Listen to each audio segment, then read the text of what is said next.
Welcome, everybody, to College Lacrosse's most prestigious Saturday evening. Max. It is the 2025 edition of the Crosse Commission's Crossies. I'm Ryan. That's Jake. That's Safe, who got the memo that this is the fanciest gala. Special night. It's a historic night even. Yes. And for the first time, we are coming to you live with the Crossies. It's true. Indeed. No tape delayed nonsense or anything. No. We're doing this on a momentous day. Gary Gate threw the first pitch at the Yankee game today. Oh, It should be an award. it's history. The guy who started for the Yankees threw 7 no-hit innings in his start. Yeah, that was bad. Was he a Syracuse alum? That would really take the circle. Gary Gate, I think so. Yeah. No, the starting pitcher. I know. Well, Cuse baseball undefeated since 1979. I mean, it's either 72 or 79. ACC. Gary Gate is a possible nominee for an award tonight. Yes. So that should be exciting. He is mentioned. Syracuse is on the list quite a few times. We got a lot of different teams represented. A lot of different awards to hang out. If you're unfamiliar to this, first, Ryan, what should they do with the video? They should hit that like button, smash the subscribe button. True. And leave a comment in the chat of helping us out, because there is one that you, the fan, are going to help us out with. As we decide which one of our, you'll see when we get to it. We'll explain a little viewer interaction with this one. Leave a comment for what off-season pod you want to hear about. You can pick a topic about anything, and we'll do a pod on it in the not-so-distant future, potentially. So there you go. So here's how this works. We have 1, 2, 3, 4, 5, 6, 7, 8, 9, 10, 11, 12 awards to hand out. It's a lot. And we have nominees for each of these awards. And we also are going to retire some people's jerseys. Not literally. But that would be kind of cool. And so one of us will introduce the award. And then we will kind of banter and debate, and we'll decide who wins these awards. If you guys would like to share your thoughts, by all means, please do. Tell us who you would think should get these very prestigious awards. Some of them are good. Some of them are not so good. I think only like 1 or 2 of them are not so good. Most of them are good. So that's kind of how it works. All right. Any thoughts before we get started, gentlemen? Everyone's really a winner. It's just a winner to be nominated. Yeah. It's true. Unless you're nominated for the loser ones. Yes, unless you're nominated for most underachieving team. Maybe in that case, it's again. They all deserve it.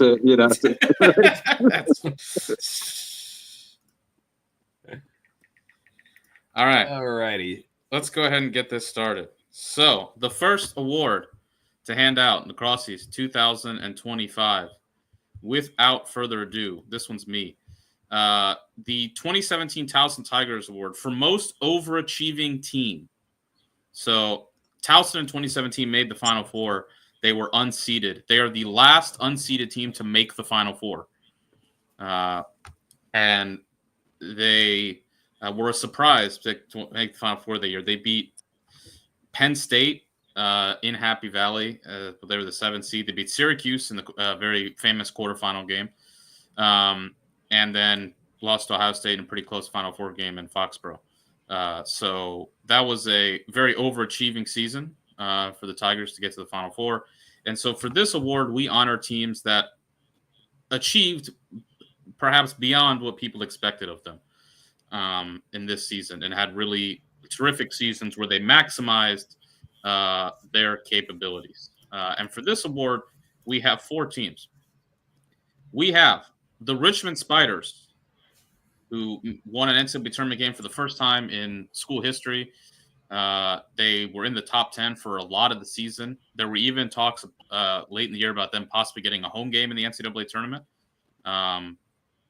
So for this, we'll go with Richmond. They beat North Carolina, an ACC. They beat 2 ACC teams this year. They beat Virginia early in the regular season, and then they beat North Carolina in Chapel Hill for their first NCAA tournament win. We have Safe, the Colgate.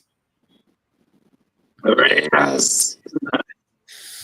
Colgate got back to the NCAA tournament for the first time since 2015, I believe.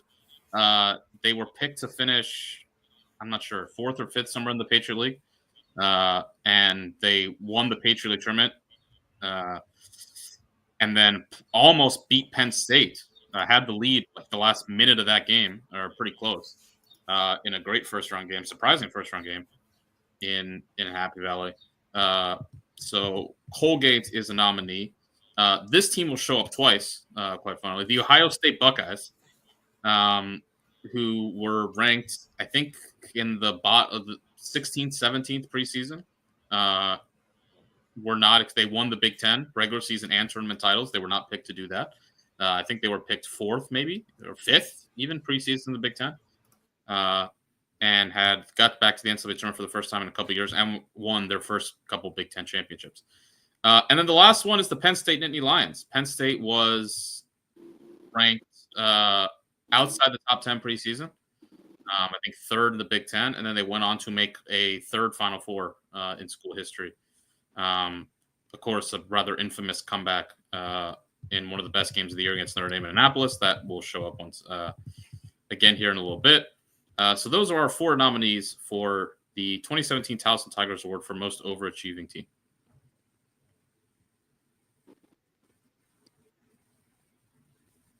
I mean, the Buckeyes, I would want to put them in there. Like, obviously disappointing, complete end to the season. But yeah, like from the Utah game through the Big Ten championship game, like it was pretty much like a dream season for Ohio State in terms of like where they were predicted to place in the Big Ten and nationally, and just the way they were able to just clean up throughout the year.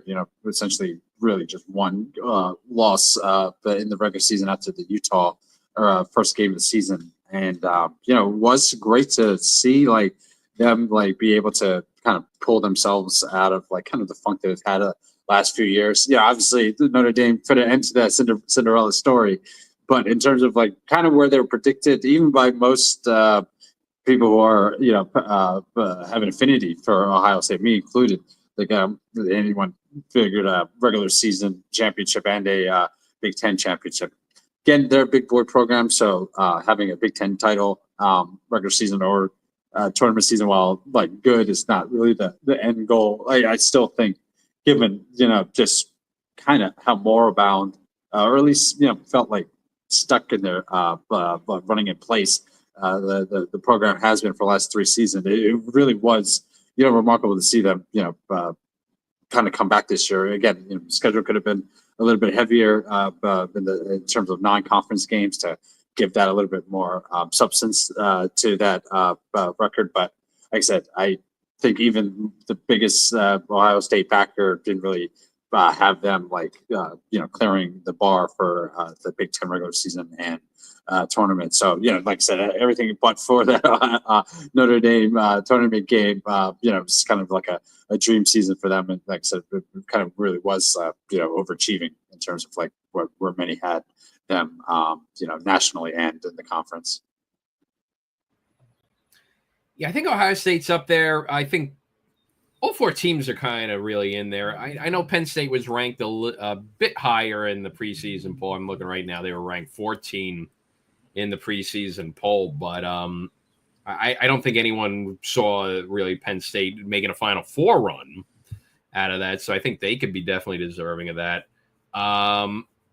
Richmond, for as great a run that they had, though, they were also top 20, but I don't think we were expecting them to be top 10 good, but that's where they ended up being at the end of the year. So you can make a case with them as well. Colgate, though, I feel like really kind of came out of nowhere a bit. They weren't ranked in the preseason poll. There were other Patriot League teams ahead of them in the polls, especially with Army. I guess you could also make a case for BU. BU wasn't even receiving any votes at the beginning of the year, but yeah, I think this kind of is, in terms of expectations, I think you can make the case for Ohio State if you want to say big conference regular season expectations. If you want to do it based on postseason performance, you go with Penn State. If you want to look at overall body of work, maybe Colgate, given that they were the one team that was unranked heading into the year before giving a bit of a scare in the first round and winning the Patriot League too. That was pretty much looking like that was Army's to take when all was at the start. And that's nothing to say about Richmond. I mean, Richmond made it to the quarterfinal round and everything. Richmond was ranked 20th in the preseason poll. Consider, and now granted they did lose a lot from last year, which I think you could also add that to the resume as well, how much they had to replace. But they were ranked 20th. I mean, for a program of that sort of their stature, I mean, they were ranked behind Ohio State, who hasn't, as Safe talked about, wasn't exactly in the mix recently for the tournament. They were ranked behind Towson, who did make the tournament last year, but so did Richmond. Or did Richmond? No, Richmond made it 2 years ago. St. Joe's made it last year, didn't they? But still, a program Towson definitely had a good season, but Richmond's had more success of late, I would say. They were ranked behind. And Penn was in there as well. Just kind of, some teams who I think you could argue. Harvard was ranked ahead. So there are some teams I think you could argue that Richmond went from being 20th in the preseason poll to being ranked 7th in the final poll. Pretty sizable jump for the Spiders.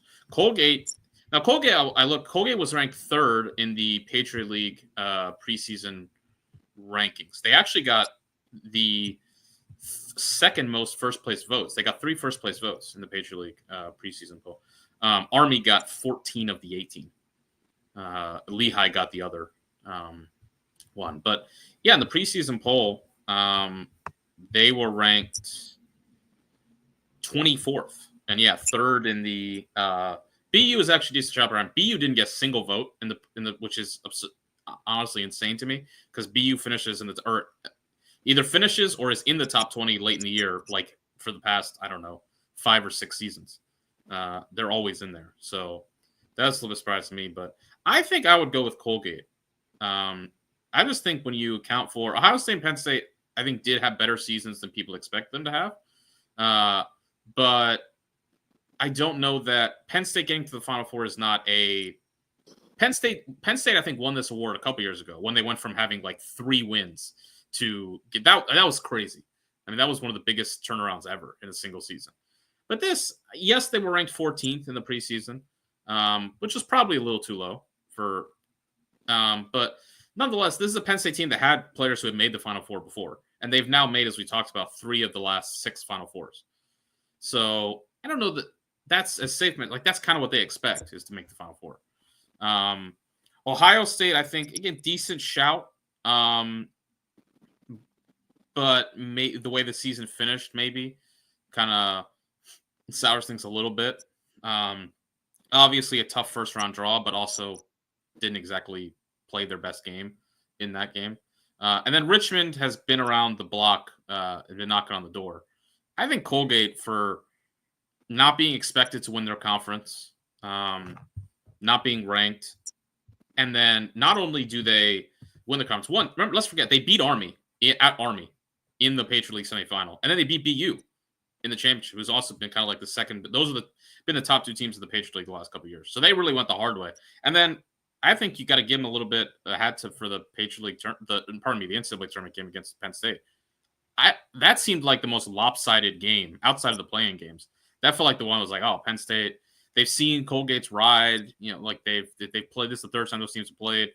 Penn State should win that game pretty comfortably. And man, Colgate they had the lead in the 4th quarter. So I think, all encompassing, I think Colgate's the best shout here. Won't get any objection from me with the Raiders. One of us did have Colgate as his dark horse team to start the season. Maybe not overachieving for you. Yeah. Yeah, just shouting that out. All right, from overachieving, we now present the 2022 Duke Blue Devils Award for most underachieving team. This is the one you don't want to win, and boy, howdy, we have a lot of nominees this year because there were a lot of teams that were preseason top 10 that fell completely off the map. Go ahead, Ryan. But what you mentioned with the preseason top 10, I feel like every year we mentioned, I think we pointed this out, like every year there's at least one team that goes from preseason top 10 to not finishing in the top 10. I don't know if we've ever had they go from preseason top 10 to not being ranked in the poll at the end of the year. Like they go, the full just fall. I'm not sure we've ever had 4 teams do that in the top 10. Yeah, 4 top 10 teams preseason didn't make. Like the preseason, the preseason top 5 was pretty much on the money. 3 Final Four teams and a quarterfinal and 2 quarterfinalists. Mm-hmm. Not shabby. 6 through 10. Well, they're all nominees on this category. Yeah. So our nominees include the Virginia Cavaliers, the Johns Hopkins Blue Jays, which another for our friend Adam, another fall and early winter of gassing them up in the DMs just for them to fall completely flat. The Army Black Knights, last year's co-winner that once again fumbled the Patriot League. The Yale Bulldogs, who not only squandered being preseason top 10, but things looking bleaker as Cornell and Princeton are now lapping them in the Ivy League. The Denver Pioneers, who they beat Georgetown 7-3, and then they didn't win again. And they didn't even make the Big East tournament, for that matter. Held in Denver. Yes. Now, the Ohio State Buckeyes did overachieve, but at the same token, when they got to the NCAA tournament, they were the only top seed to fall. Yes, tough matchup and everything, but kind of a flat-footed end to it in very Ohio State fashion, where they could both be overachieving and underachieving at the same time. And the namesake of the award for probably, I think, the 3rd time in the past 4 years getting nominated for this, the Duke Blue Devils. In a wildly inconsistent ACC, they were probably the most wildly inconsistent. So, lots to discuss with this one. I think we need to pare this down a little bit. So, I'm going to suggest Ohio State and Duke leave the room. Yeah. I think Ohio State, listen, this is a group full of teams that the first 5 of these teams didn't make the NCAA tournament, and Ohio State did. I think that's enough to say, you know what, not a great finish, but you guys had a good season. So we'll kindly ask you to leave. And I'm sure this is not one that you'll object to leaving. And then Duke, I just don't think Duke had many high expectations this year. I think people were really skeptical. We talked about this early in the year. Duke would when that top 10 early in the year, February, March was shuffling, Duke would just stay, teams would lose and Duke would stay fixed even when they were winning. Because it seemed like there was just a high degree of skepticism around Duke all year long. I mean, it's Duke, so always losing in the first round is pretty disappointing, but I don't think that they really, I don't think there was much more in that team, to be honest with you. It wasn't the Duke teams of the past couple of years. So I think this conversation can kind of be pared down to the 5 teams. That's still a lot, but first 5 nominees we have, unless there are any objections to that. No, I mean, I put Ohio State in there just because, I thought it would be weird that you need to have a team win the most underachieving and overachieving team award. But yeah, it's similarly it's absolute fall on your face tournament the tournament game aside, there actually was a pretty good season for them. And they don't deserve it. Same thing with Duke. If you make the tournament even as badly, if you play throughout the year, like you probably don't deserve this exact award. But yeah, but we do have 5 great nominees for this award. It's kind of similar to. I would always make Cavs and Blue Jays also that next tier, just because kind of like the Cavs, like Duke, I think Virginia. I know we were just in the preseason and we were talking about the pods, for the tournament conferences.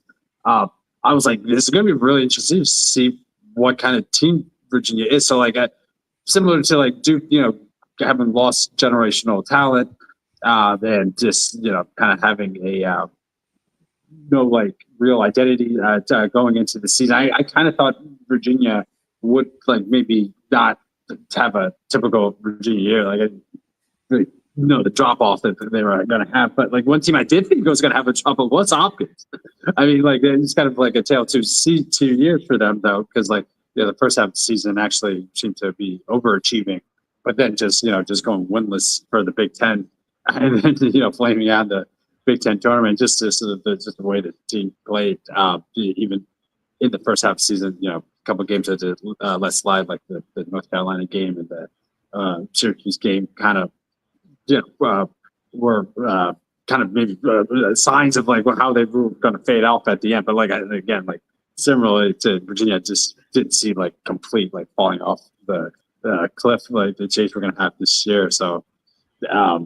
But the other, maybe Army's a whole separate one. But I think maybe I would be leaning to Yale and more so than Denver. And again, Denver's great season last year with the Final Four run, but that was kind of a big team and a lot of losses in the offseason. So they were kind of going with some question marks. But with Yale, the degree of which they just had kind of a bad season, I think and it wasn't at any point. It was not at any point good. It started badly.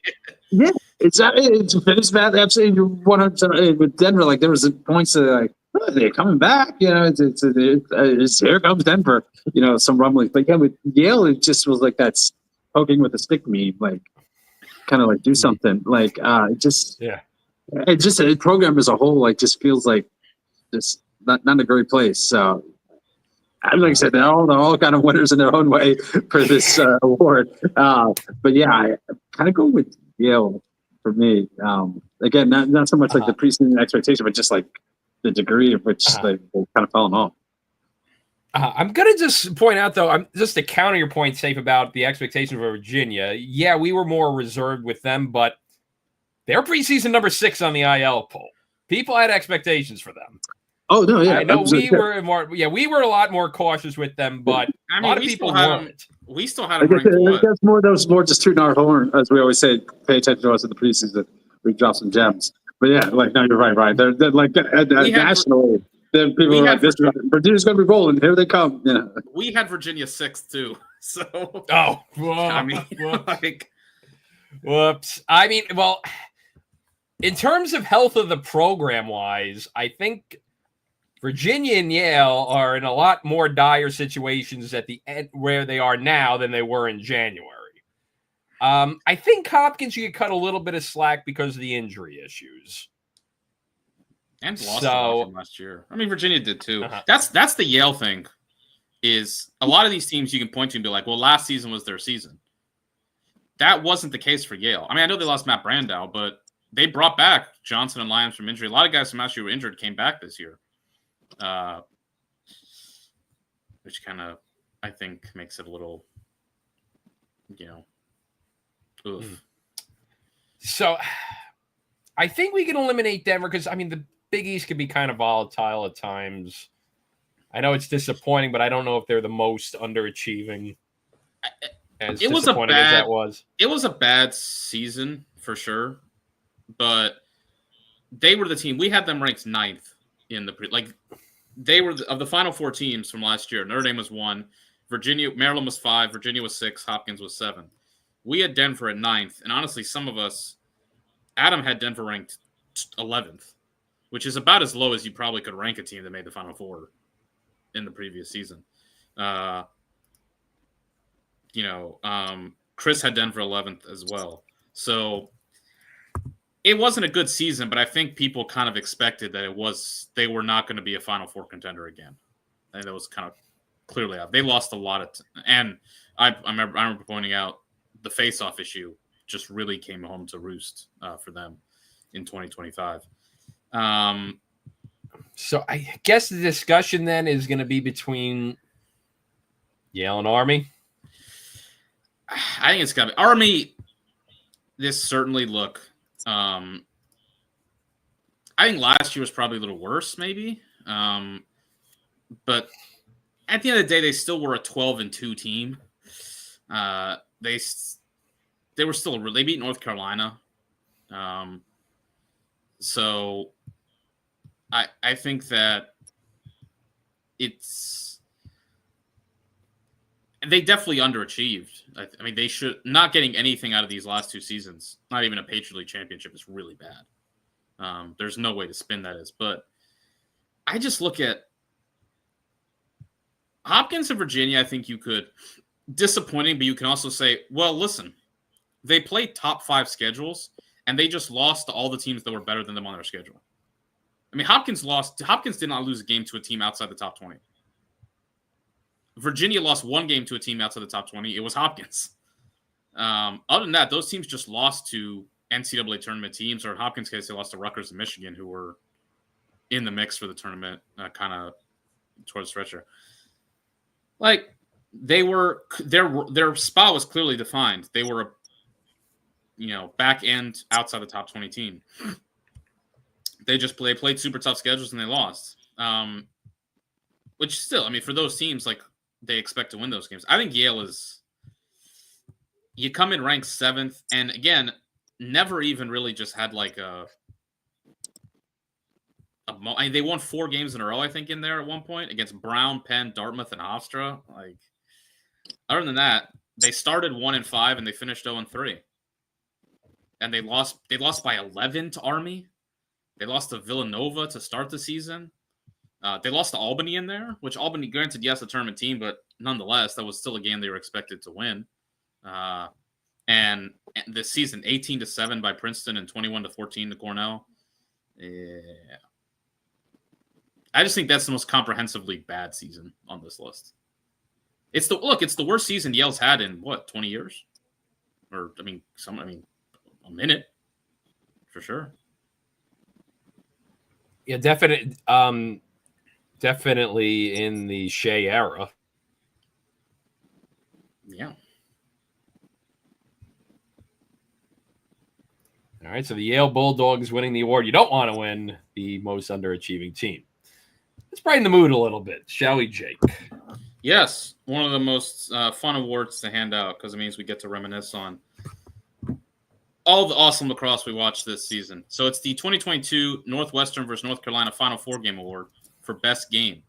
That was the game where the Carolina women came back from like 7 goals down in the fourth quarter, and Sam Gyersbeck scored 6 goals, and they won at Homewood. All-time classic game. We might need to rename the award though, because man, we got some good candidates. Certified bangers. We'll lead off with the game Ryan was at.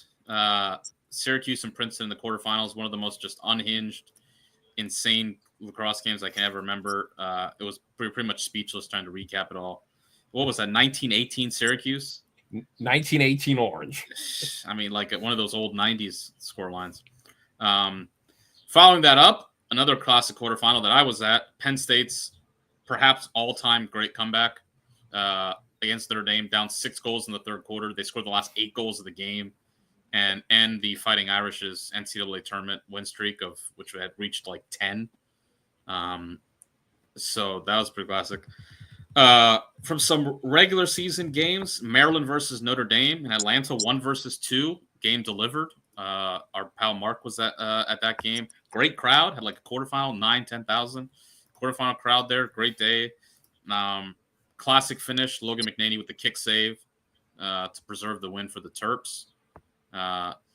Both Syracuse versus Harvard games, 2 of the most inexplicable. Syracuse wins 90% of the faceoffs across both games and loses the first one by a goal, and then has that comeback in the fourth quarter they scored 3 goals in like 20 seconds or something like that to just totally change that around. That was an insane game. And then some women's big games this year as well. Boston College versus UNC Part 1 and Part 2. And then the Boston College Northwestern semifinal, where Northwestern pulled off a big comeback of their own in the fourth quarter to end BC's streak of, 7 straight trips to the championship game. So a lot of awesome games this year. There are some ones, that we haven't mentioned that were pretty tremendous stuff. There were several other really great NCAA tournament games. Cornell Richmond was a great game. Penn State Colgate, we mentioned the tournament. You don't say both Cornell Penn State games. Yeah, the first one especially. That's a good first Cornell Penn State game is a good one. You think back Richmond Duke, the overtime game was a good one. A lot of good blacks this year. Different game. I mean, different type of game. Didn't finish close, but that Cornell Princeton Ivy League championship with all the that third quarter was legendary. Insane goal strong runs. It's just some really great games this year. Ones to definitely remember. So, what are we feeling here, gentlemen? What's the vibe?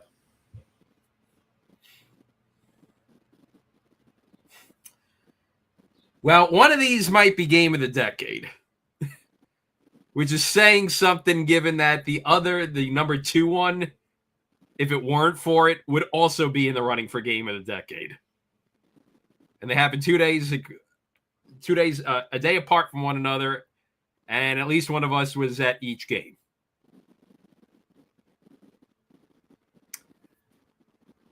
That's a good point. So I'm going to go through the past winners for best game we've done and see kind of let's do that. All right. So Syracuse versus Princeton against last year's winner. Last year's winner was just this. We picked a whole quad of Syracuse games. They played Maryland, that game at the Dome. They played Army, overtime game at the Dome. The Cornell game on the Tuesday night. Cornell game, they're down 9-1. Or Pat March got ejected. And March gets tossed. Yep. God. That's a mayhem.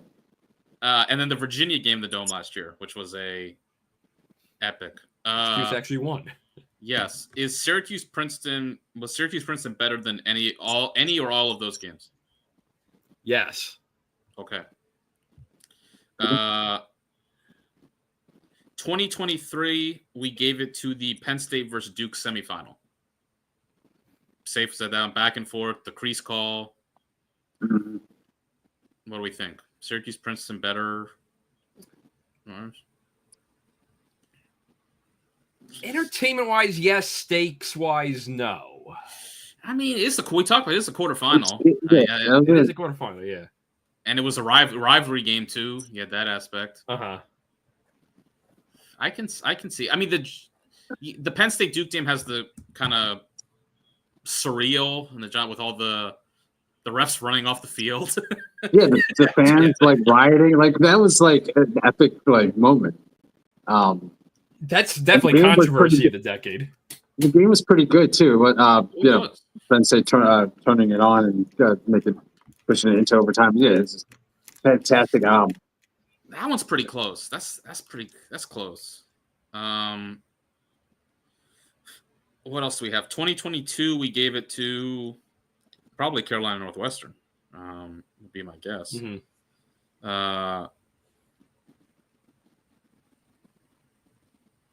Did we do the Crossies in 21? We did, I believe. Let me see if I can find those. Or did we? I think we did. 21, we gave it to the Maryland Virginia National Championship. The championship, yeah. Mm-hmm. That's also close. I would go Cuse Princeton over that one just because I think it was a better game start to finish. Virginia did get out to like a kind of big lead in that one. They got up by like 5 goals. But I think that's a fair game. Go ahead, Ron. Yeah, this game, neither team was more than 2 or 3 goals away the whole stretch. Or Cuse did get out to a. How much did they lead by in the fourth quarter? Did they get out to a 4-goal lead? It might have been 4. And Princeton came back in that and Princeton took the lead. You have lead changes in there. Princeton does take the lead in that fourth quarter, and then Syracuse just responds almost immediately. Kind of the weird ending with where they just give Princeton the ball at like the end of the at the end line. One more shot. Yeah. Okay. But why on the end line and not at midfield? Nobody knows. We still do not know to this day. Syracuse led 16-12 with 12 minutes left. Princeton then proceeded to score 4 goals in a span of 1 minute and 53 seconds to tie the game at 16-16. A minute later, Syracuse scored to tie it. Sean Cameron scored a minute later to tie it again. And then Nate Kabiri scored with 4 minutes, 54 seconds left to give Princeton a lead. After that, Leo scores 33 seconds later, and Hilt scores 30 seconds after that. Syracuse wins 19-18. Relatively clean game as well. That's a credit, I would say. After the second quarter, there was only 1 penalty in the second half of that game. I think Princeton-Syracuse is probably the one, but man, some of these other games are pretty. I mean, any other year, we'd be having a real fun talk over this. I mean, Penn State Notre Dame would most years be the winner, which just goes to show you how nuts that Syracuse-Princeton one was.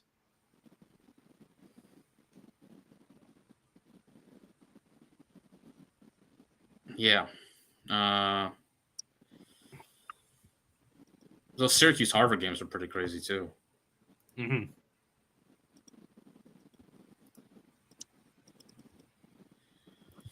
Yeah, I'm cool with locking in Syracuse-Princeton. I got no issues with that. Syracuse-Princeton.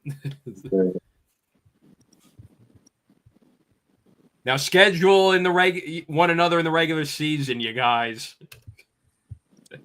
All right. Don't make that a one-off. All right. Boys, it's time to honor some teams. And the Safe Fakadu is a fan of your team award for Crosse Commission Team of the Year goes to, and again, everyone's the winner, really. I'll actually start with the Syracuse Orange. Just a great, kind of, not return to glory, but, return to prominence season from them. Our Liberation Day jokes for being, a preview of Meme of the Year. That's the next category. Beating the Notre Dame, finally just, taking that, just, a glorious streak and putting it to an end. Just having the wherewithal and the determination to have those great comebacks. We kind of just pointed out the Syracuse beat Princeton game, but also even the Harvard game before that.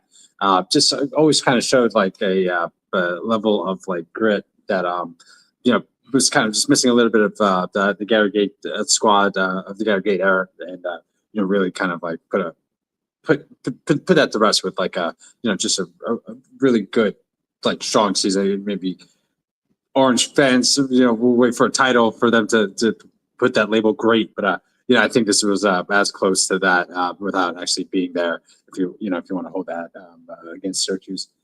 Princeton, I just threw that in there just because it's a personal fave. Just being kind of my local team. Just actually had a great season. Just really did number earlier on. Against non-conference opponents. Kind of had the juice in the Ivy for good half, maybe 2/3 of the season before Cornell really started to come to their own. And really become the class of the conference. But yeah, just a season that fell short of their Final Four expectations. But still just a kind of a strong program. Really, just a personal favorite team of mine. So threw them on there, just kind of the way they've been playing the last few years. The Maryland Terps, Jake. If any Hopkins fans knows, I have nothing but respect for Maryland. Just another strong season in terms of just excellence. Always being able to there's a bar or a standard at Maryland, and for some way each year, it just seems like John Tillman is able to clear that bar and, you make it even go a little bit higher next season, making it all the way to the title game again in a season that I don't think many people had, Maryland as a Memorial Day participant. But it just seems to whatever's in front of the Terps are, in terms of obstacles or their shortcomings, are able just to figure it out. And just when it comes to the tournament time, especially just able to just put, at least 3 games together, to make themselves really in the mix. And, sometimes they turn around and, win it all as they have, under Tillman. So again, just it's kind of hard to always meet that standard. And just somehow they seem to do it. North Carolina, a pod favorite, shout out to Jamie Ortega, friend of the pod, alum, who was part of the last undefeated season for North Carolina women's lacrosse team. But the Carolina did it again. One of the premier programs in women's lacrosse. But as they would say, the higher you go up the peak, the stiffer the wind.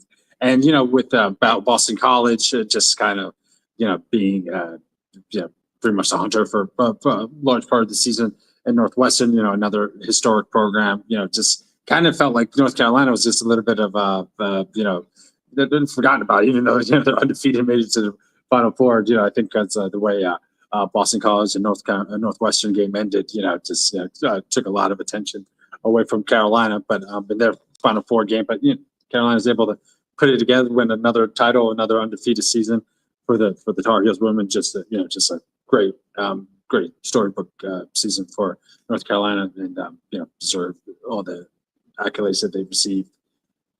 And last but certainly not least, the Cornell Big Red. I mean, just you two guys called it. They were the Big Red were the national champion, your preseason pick. You just like diamond hands. You guys refuse to sell no matter what. It's just like a testament to your determination. Like I said, you guys really called it. And Cornell. We always say there's the one last ride. Season, and it happens for a lot of teams. It happened to 2 teams last year, Duke and UVA. Generational talent. We got one more job. And it never really ends well. I mean, I can maybe think of but a handful of seasons, or actually selectively really, since I've been paying attention really, last 20, 25 years. Hopkins, 05. Yeah, was going to be my first one. Yeah, that was the one.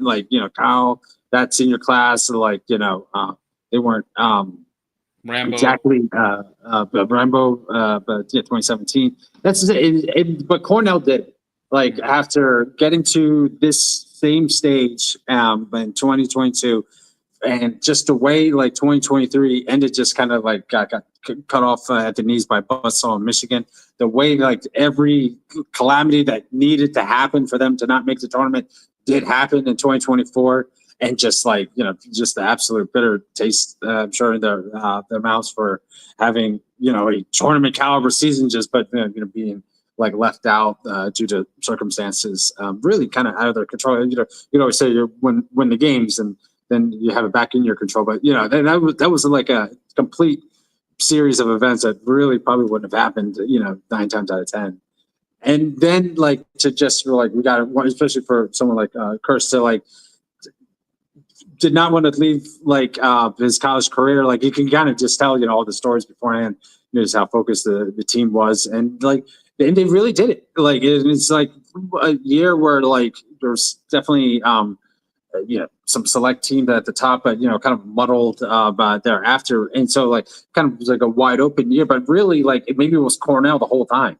That Penn State loss aside, they really were cleaning up, but throughout the season, to kind of tore up Princeton in the regular season against the Tigers. Just did everything they needed to do, and pretty much met every single challenge. And again, aside from you two, there weren't many who were just I'm sure there were, so I don't want to discount everyone, but the ones I paid to see online and stuff like that, it was Cornell was in there, but there was always a new toy kind of got people's attention until late in the season when really kind of cemented that number one place for the media polls. But yeah, even when they got into the tournament, it just felt like this was like a team of destiny, just able to like again meet every challenge. And even with Curse, like kind of like undiagnosed, or maybe not undiagnosed, but like unreported injury, and able to kind of overcome that. Like it just seemed like nothing was going to be in the Big Red's way. And as much as the Terps pose a challenge, they were able to meet that on Memorial Day Monday. Just for a program with just so much history and so much rich tradition, lacrosse heritage, if you will, to not have a tournament, but NCAA championship tournament, celebration for decades, it just seemed almost wrong, wrong against the sport.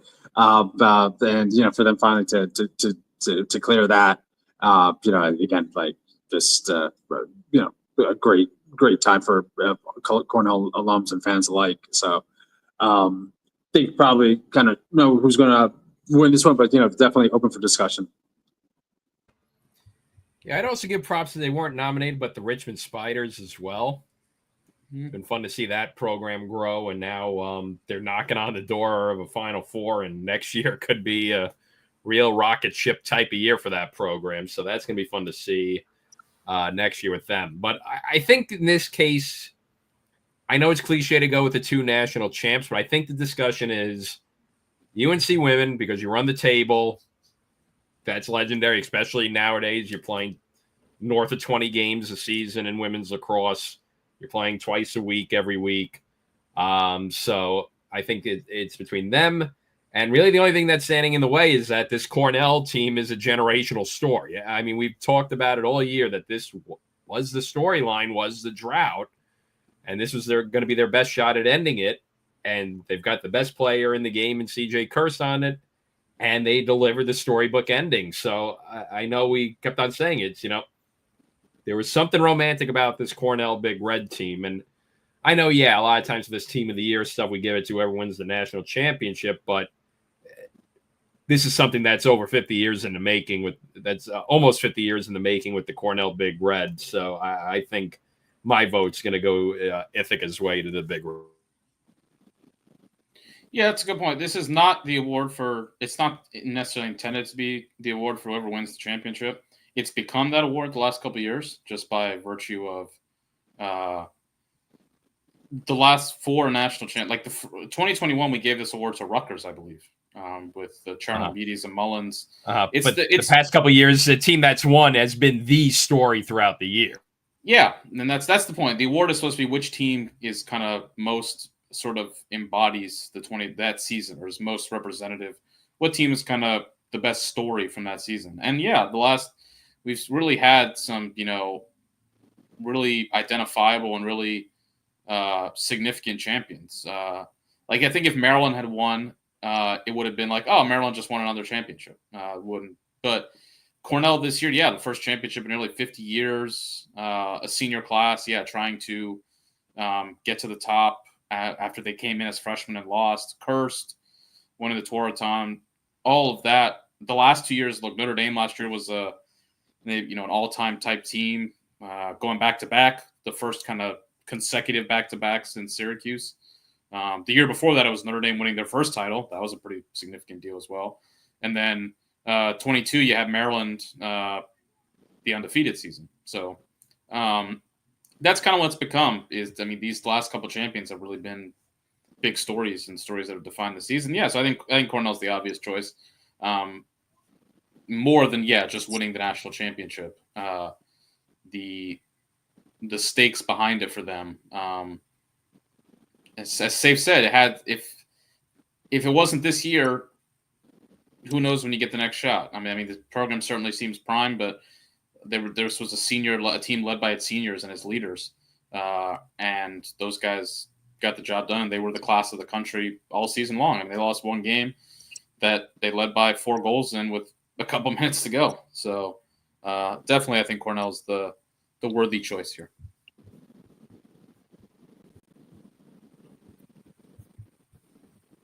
Unanimous. On the fun side, No, I said that's another unanimous one. Yeah.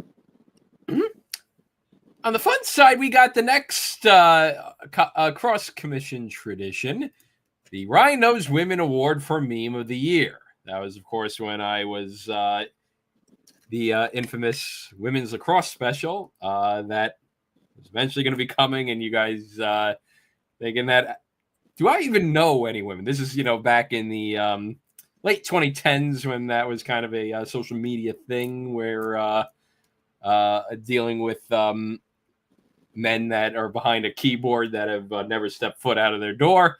And unfortunately, we're dealing with those consequences in 2025 with online discourse. It's only gotten worse, but don't worry, I do know women, so that's no issue. But this is our award for Meme of the Year, because here at the Crosse Commission, we have lots of memes that go on through a season. So we've got our nominees.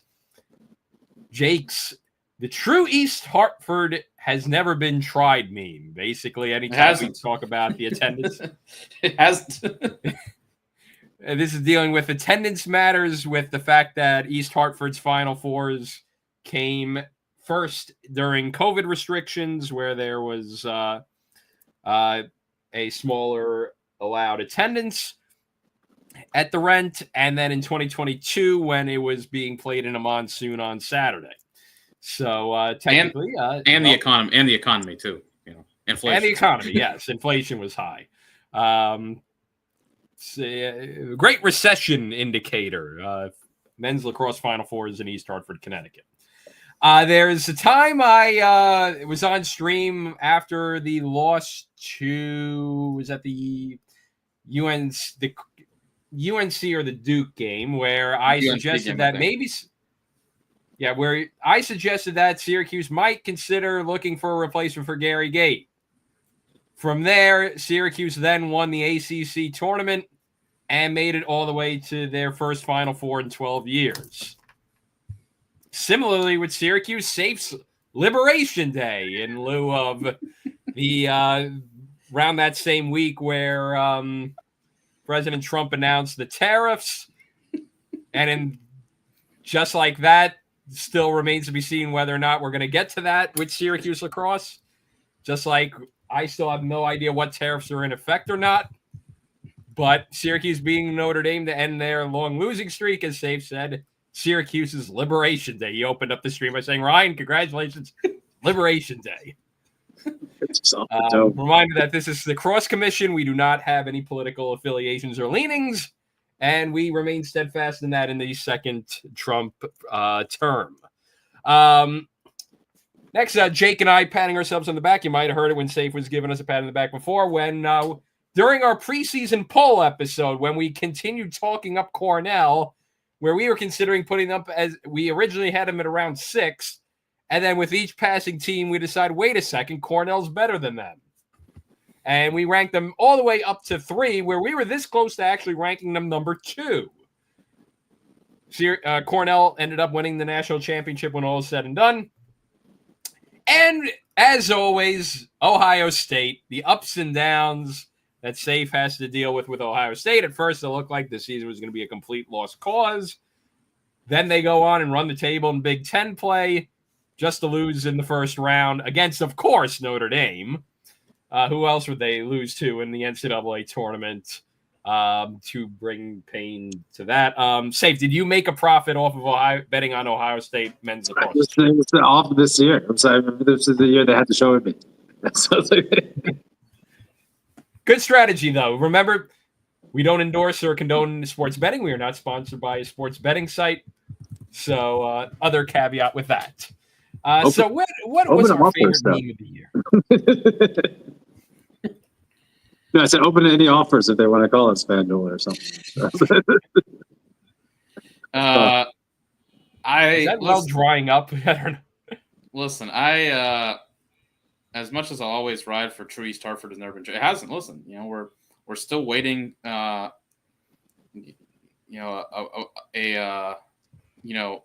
variable free final. Just no variables, just a fixed environment that we can get for East Hartford. But I don't think we're ever gonna see that come to fruition. I think this has to be Ryan calling for Gary Gates to be fired.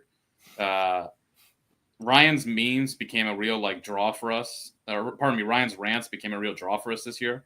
The viewership would spike. This Syracuse team was just schizophrenic, and it drove me insane at times. The viewership. But I love them anyway, and they made the semifinal.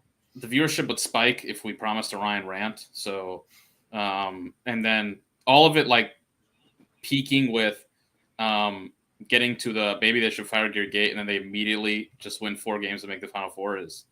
That's pretty spectacular. I think that's hard to beat. Liberation Day is a close second, though. I mean, that was that was really good. Also, shout out to Ryan's joke about Hopkins taking on the federal government when they played Navy. that was pretty good too. Yeah.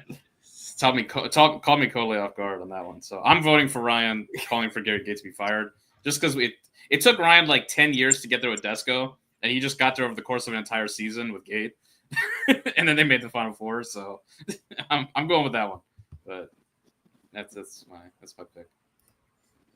No, it's definitely the classic WFAN caller. We got Ryan from Levittown. Ryan, what's your thoughts? I've had enough. Where do I start? No, we're not too. What? Mike Francesco. What do you mean we're talking lacrosse? Right? Is it the Chaminade boys lacrosse team? Otherwise, come on, Yankees. Come on, Rangers. They're firing. They fired. I'll be mad at Mike. No, hold on. They have been frustrated. To start tweeting about the Orange. This is New York's team. You are New York's college team. No offense to Rutgers. No, all offense to Rutgers. The biggest tryhards ever with that, trying to claim the New York market because they lit the Empire State Building red once during a top 25 game. We have a sponsored us one next, and we're going to need you, the viewer, to help us out. We're sponsored? Yes. Really?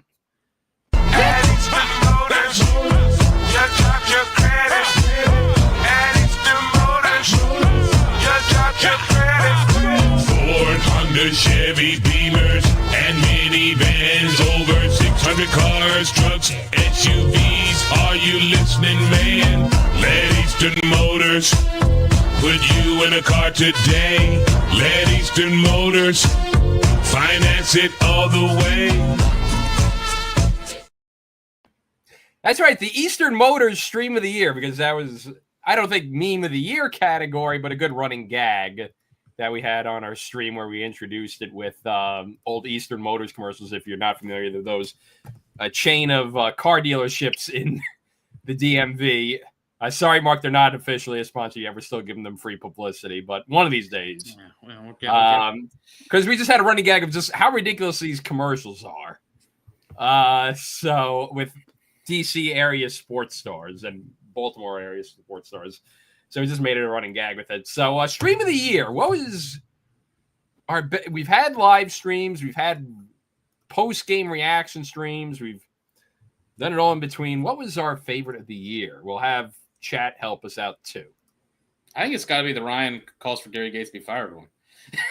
I think you got to go with that one. I think you just got to double down. That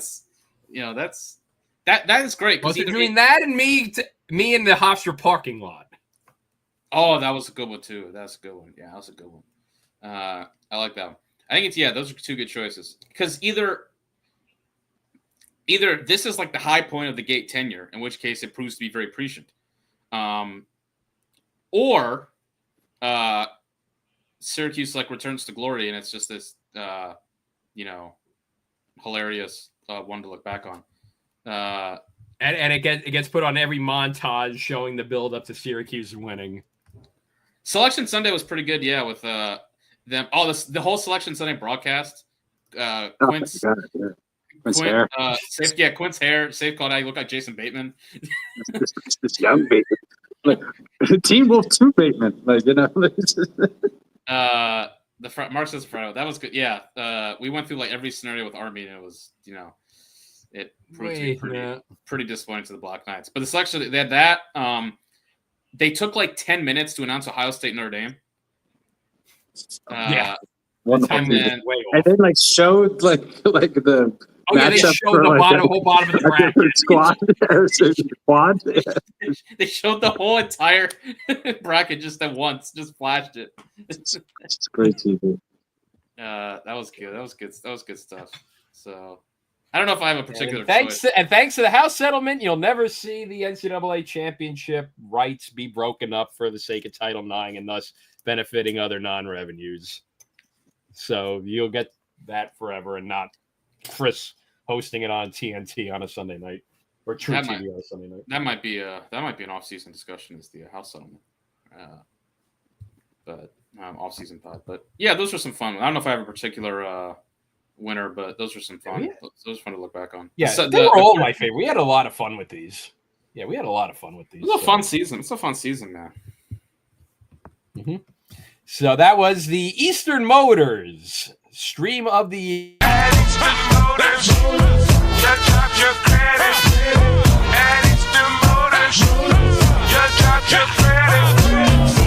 Honda, Chevy, Beamers, and minivans, over 600 cars, trucks, SUVs. Are you listening, man?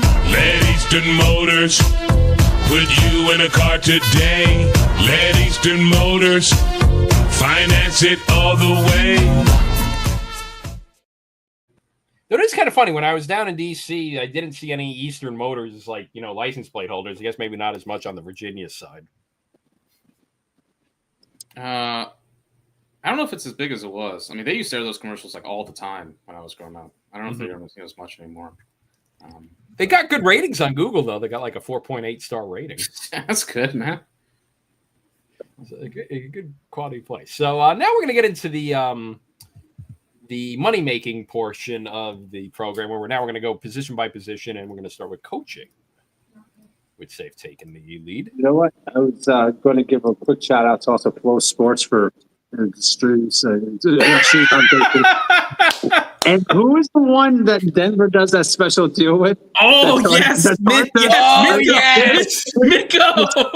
And they let just stream it for free to the world, and then they charge everybody an extra month because you had to affirmatively say, no, I don't want this wonderful service that I only use for one game. Midco, shout out Mark, my man, exactly. Midco, just absolutely. What are Midco Lord? What are you guys doing?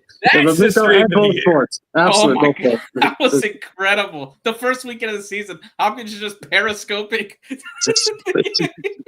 Plain copyright violation. just did some TV, station out of South Dakota or whatever the hell they're located. For some reason they had the streaming rights, and Denver charges up the wazoo for pay-per-view streaming rights. Oh my gosh, that was hilarious. That was a great way to start the year. Good call, Safe. Good call. As Ryan said, some of our big Daddy awards. The Big Daddy Awards, this one for the Big Bill Tierney Award for Coach of the Year goes to, and our nominees gonna go. But it's about Matt Carwick from Colgate, as we were allowed in the Raiders for just an absolutely stellar season for them, being able to make it into the NCAA tournament, winning the Patriot League tournament. Just having just a kind of an exciting brand of play throughout the year, just kind of a fun team to watch. For the Raiders, we have a great time with the Chris Berman meme, but makes it even better when they're actually winning, and well deserved for them.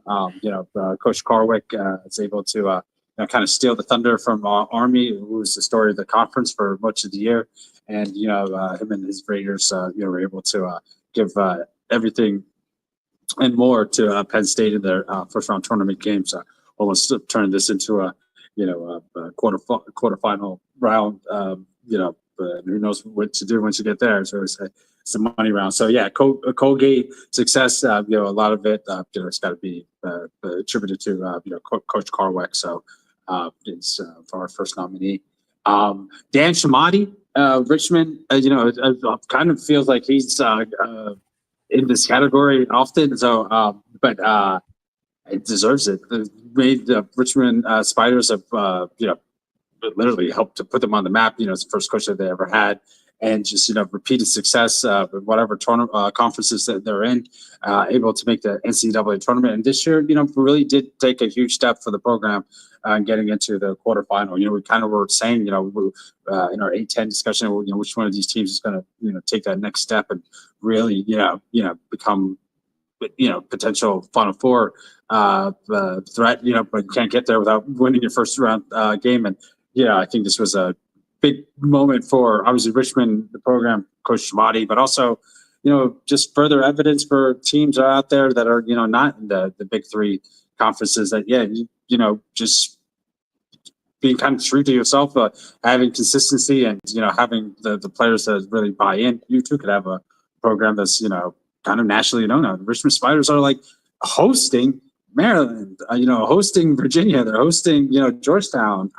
Hosting the quarterfinals in 2027, 2028, a couple years. Yeah, exactly. But Cornell came down to them this year. Like, this is a program that, like, we always say, like, it's hard to like get these teams unless you win, because then like everyone wants to play a winner. It's kind of it's kind of a glib, almost fatuous statement. Yeah, you want them to come, you got to win. But it's kind of obvious, but it's hard to do. And Richmond is like, has done it, and like they, have really cemented themselves, in the national scene, and potentially could be a, Final Four participant, in the next few seasons. So, a lot of that again, a testament to Coach Damati and just the kind of program that he's run, and hear so many great things, and it just seems all warranted, and seems like a even better person than coach, and he's a fantastic coach.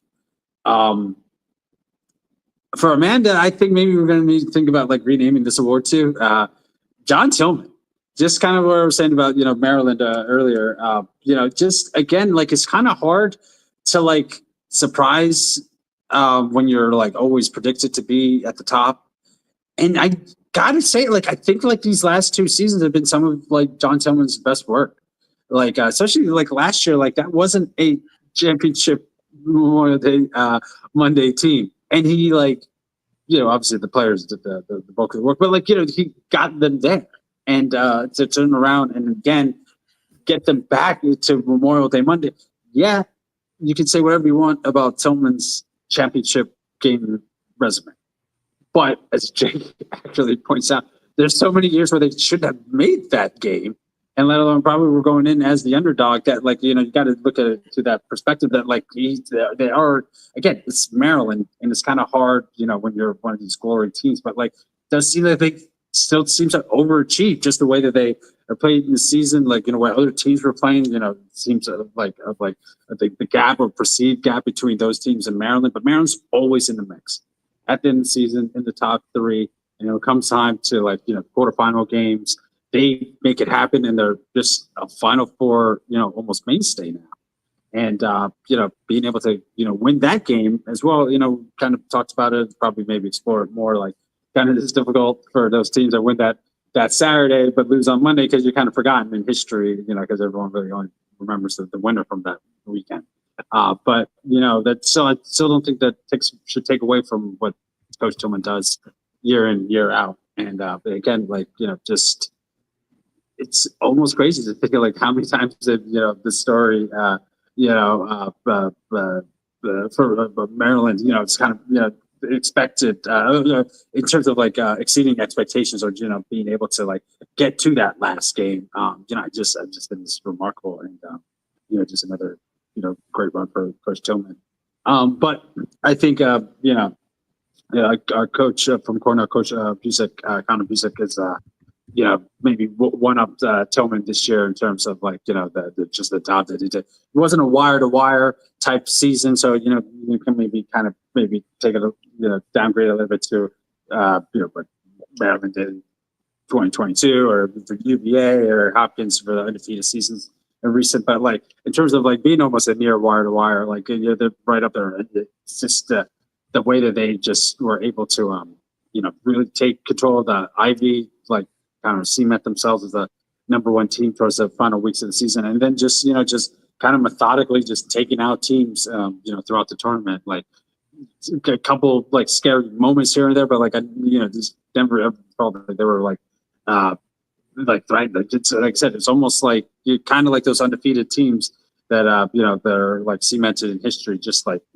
Cornell obviously wasn't undefeated, but like just the way that they're just able to dispatch teams and just like kind of just almost no way to like deter them from, the end goal of winning it all. And, for a coach who, started it out going to the championship game in 2022 to now like get returned there 3 seasons later and actually winning it, I think, Cornell's got a great,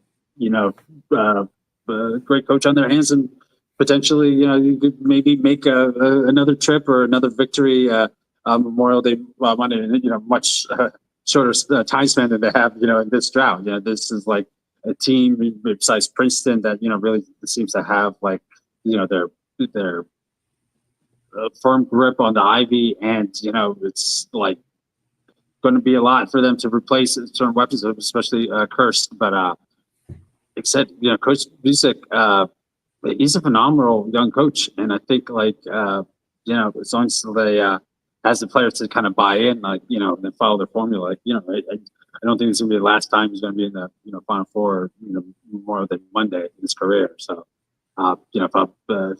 especially as someone who's a fan of a team that took their former coach, it definitely makes me wonder maybe we should be going to run a Connor. But jokes aside, shout out to Milliman. This moments for Coach Busick, and obviously, everyone's happy in Ithaca. So I think they're going to be happy with this award as well, because at least my vote, it's going to go to Coach Busick.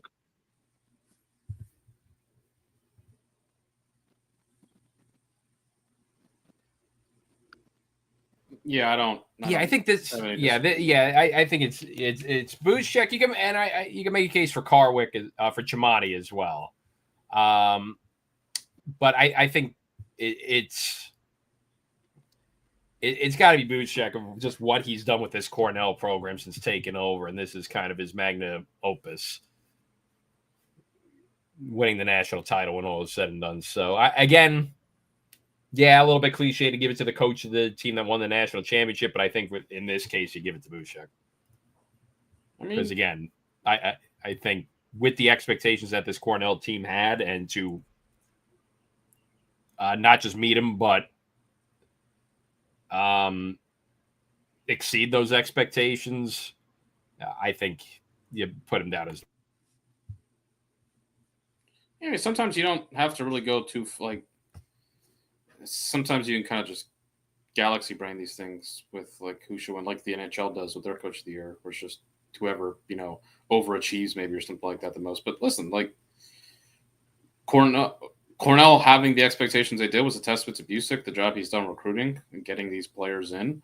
And then them achieving the expectations based on the way they did is a further testament that they, and I think Mark has a good point as well. Listen, man, like they didn't win the NCAA tournament in easy fashion or historically dominant or anything like that, but they did not trail in the championship game on Monday.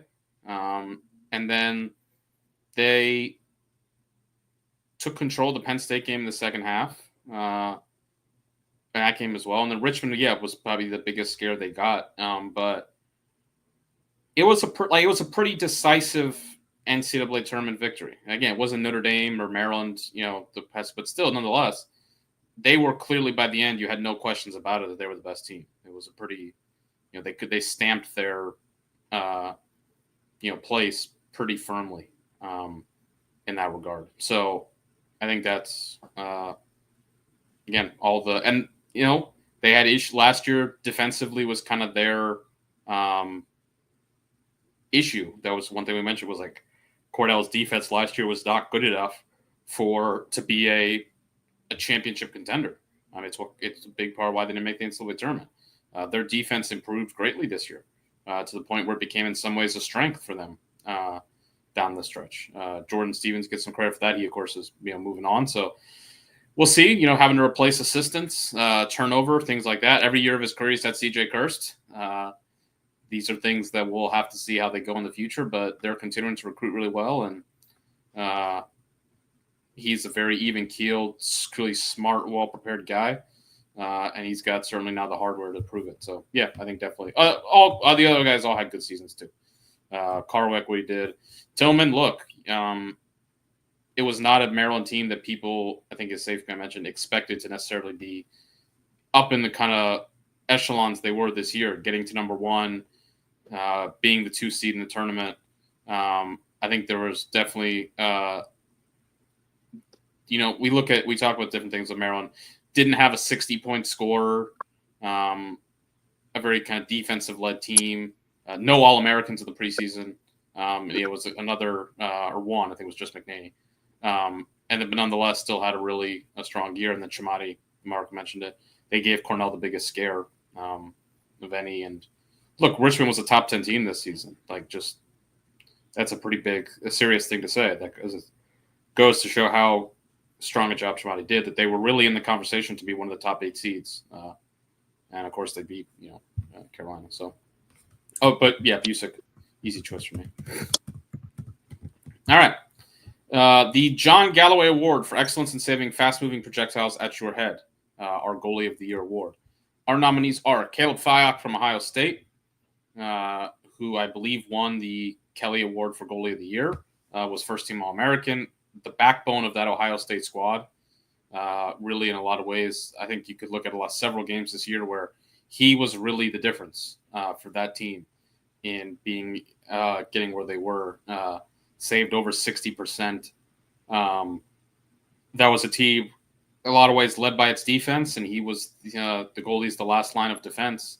And so he did a spectacular job for them. Made some of the best saves you can't see all year long.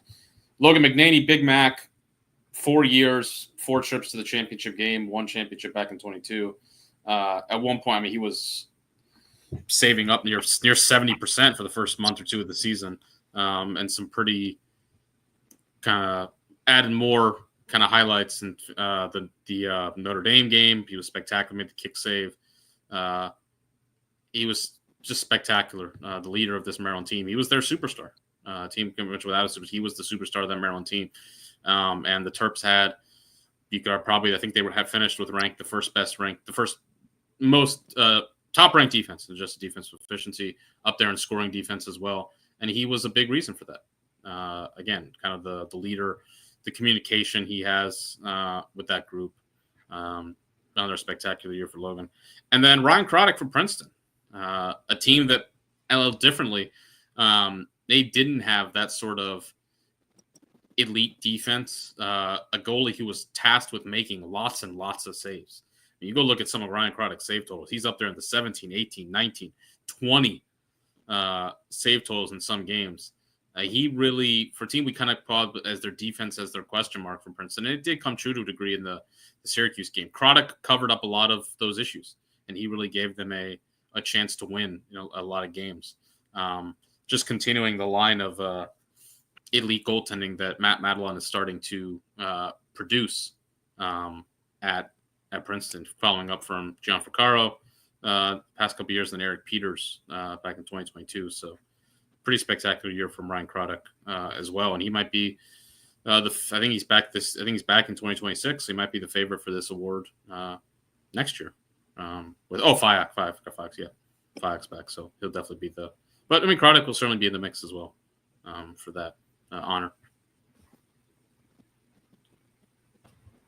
Yeah, this one I think, Croddick is great in his own right, but I guess if you want to do it, if you want to go with Fyock in terms of how much he meant to that Ohio State team versus McNaney in terms of a combination of, the tournament he had as well as kind of a lifetime achievement award, I think that's kind of the direction I'm going, is one of the two, depending on what criteria you want to go with this direction.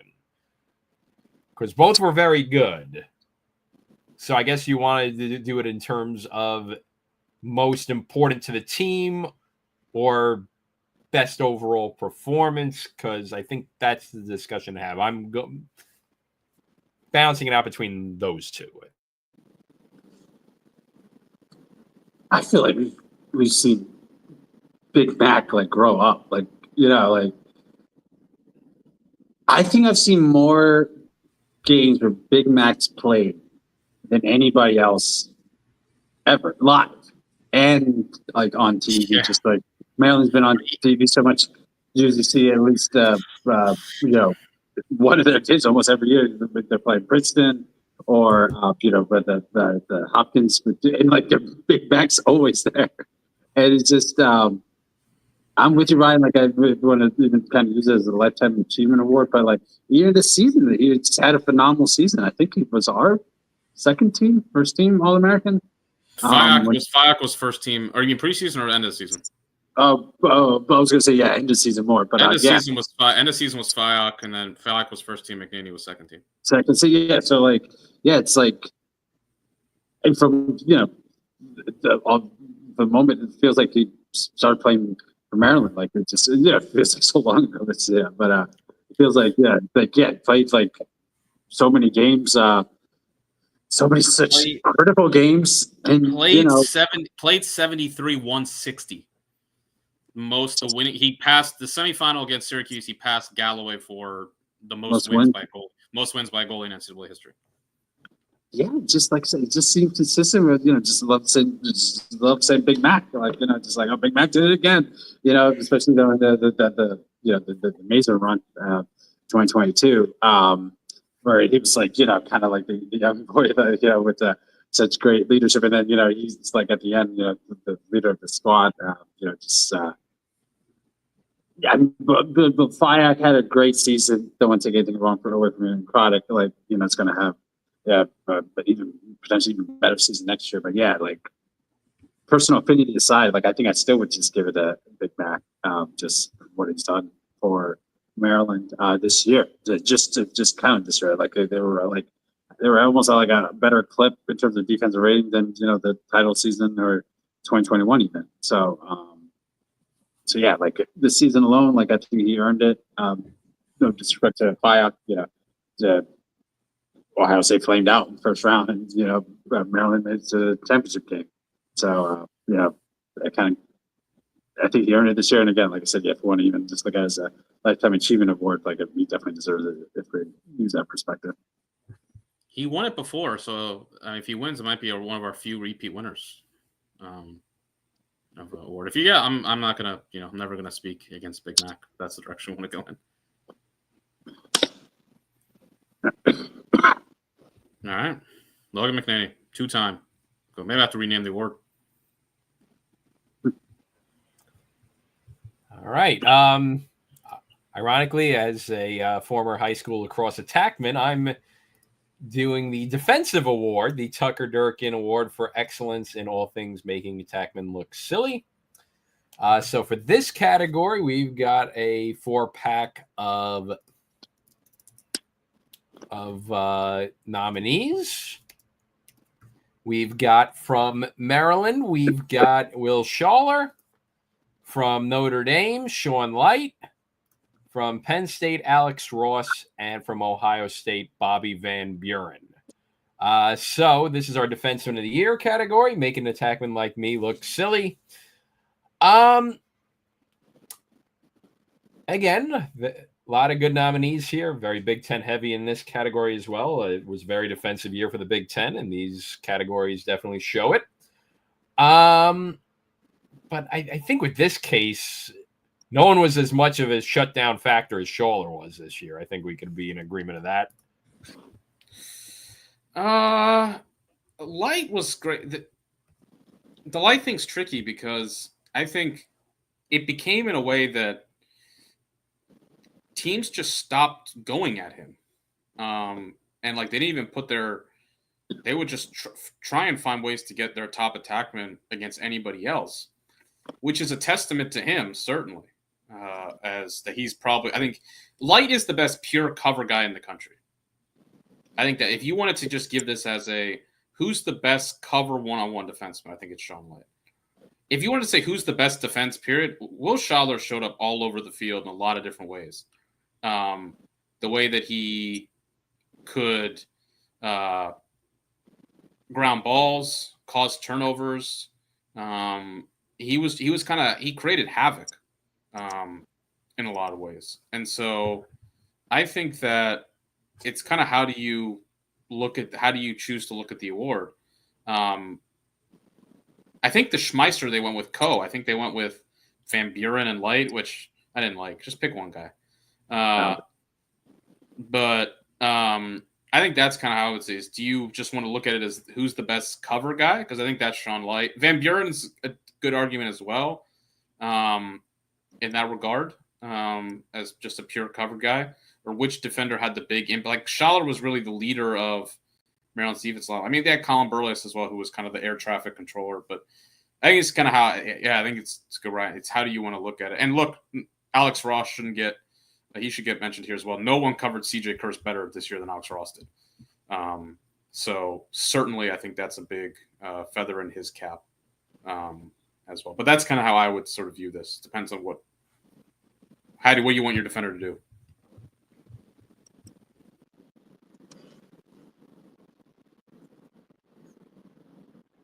Let's go with Light.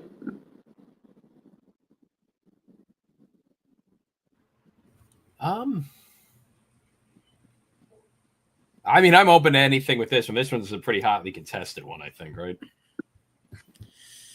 Yeah, no, it's how you, I think it's a perspective and how you would like it to be. Neither guy finished, both guys finished with, they didn't play badly. I mean, Schaller, in the championship, I think this is in some ways a hat tip to Schaller. Cornell did everything they could to get Kurse off Schaller in the championship, and it worked. They picked the heck out of him, and they got Kurse on. And when Kurse got off him, it was go. But you could also make the point. Listen, Schaller could not in the championship game. Kurse, that was his assignment. Kurse had 6 goals, even if only like 1 or 2 of them were scored on him. The Light one is also interesting because you had him not cover Matt Traynor really in the championship towards the end. And Notre Dame did not switch the assignment. And Matt Traynor went on to score like 5 or 6 goals. He was taking Kyle Lehman away while so interesting kind of end to the season for Ross ended the season best, I guess you could say, in many ways with how he covered Kurse. I don't know. I'll say my view, I think Schaller was the best defender this year. I thought he was the best overall defender. Light's the best cover guy. I'm not going to make any argument on that, that, he's the best cover. But I think as far as an overall defender, I think it was Schaller. So Safe's got Light. I got Schaller. Ryan. I'll lean Schaller. All right, there we go. I'll go Schaller. Well, look, they can decide. Both of those guys will be first-team All-Americans next year, so they can they can decide if we can maybe finish it off next year. Both guys. Next up is the Zach Currier Award for Excellence in All Things Midfielding. Our nominees: Duke's Aidan McGuire, Princeton Slash, Syracuse's Sam English, Princeton's Chad Palumbo, and Cornell's Jack Cascaden. All our first 3 were first-team All-Americans. Jack Cascaden was a third team, but he went home with the trophy, and was a huge part of Cornell being able to break that drought. Face-off was instrumental with 60% winning. Essentially, just was a mainstay for them and their main face-off guy, and was kind of like lights out for them. Chad Palumbo, another great season for Princeton. Finished with 28 goals, 19 assists for 47 points. Was just a leader for the Tigers coming out of midfield. Sam English had a little bit of a probably not the season he was expecting last year, but just really turned it around this year. Was instrumental in many games for Syracuse. Well-deserved first team All-American selection. Is able to just be that kind of consistent presence that Syracuse really was looking for when they brought him over last year, and really paid dividends, helping the Orange get back to the Final Four. Aiden McGuire, despite just Duke kind of having a meh season for them, I don't think you can kind of lay that at his feet. Aiden was just an absolute mainstay for them as a short stick defenseman. Probably one of the better ones that's come out of the ACC as of recent years, and it was kind of one of the main things that kind of kept this team together, I think. So all four of these young men are well deserving. And it's kind of difficult for me here. I mean, I think Jack gets this one. I don't know if his everything that he did at the dot, kind of gives him an unfair edge. But it's just kind of a pivotal position on the field for everyone. But like I said, I don't think you can go wrong with English or Colombo or McGuire. All four of these young men had great seasons in their own right. As I said, I think Jack, is helping Cornell take the title, maybe give him a little bit of an edge. But love to hear your guys' thoughts.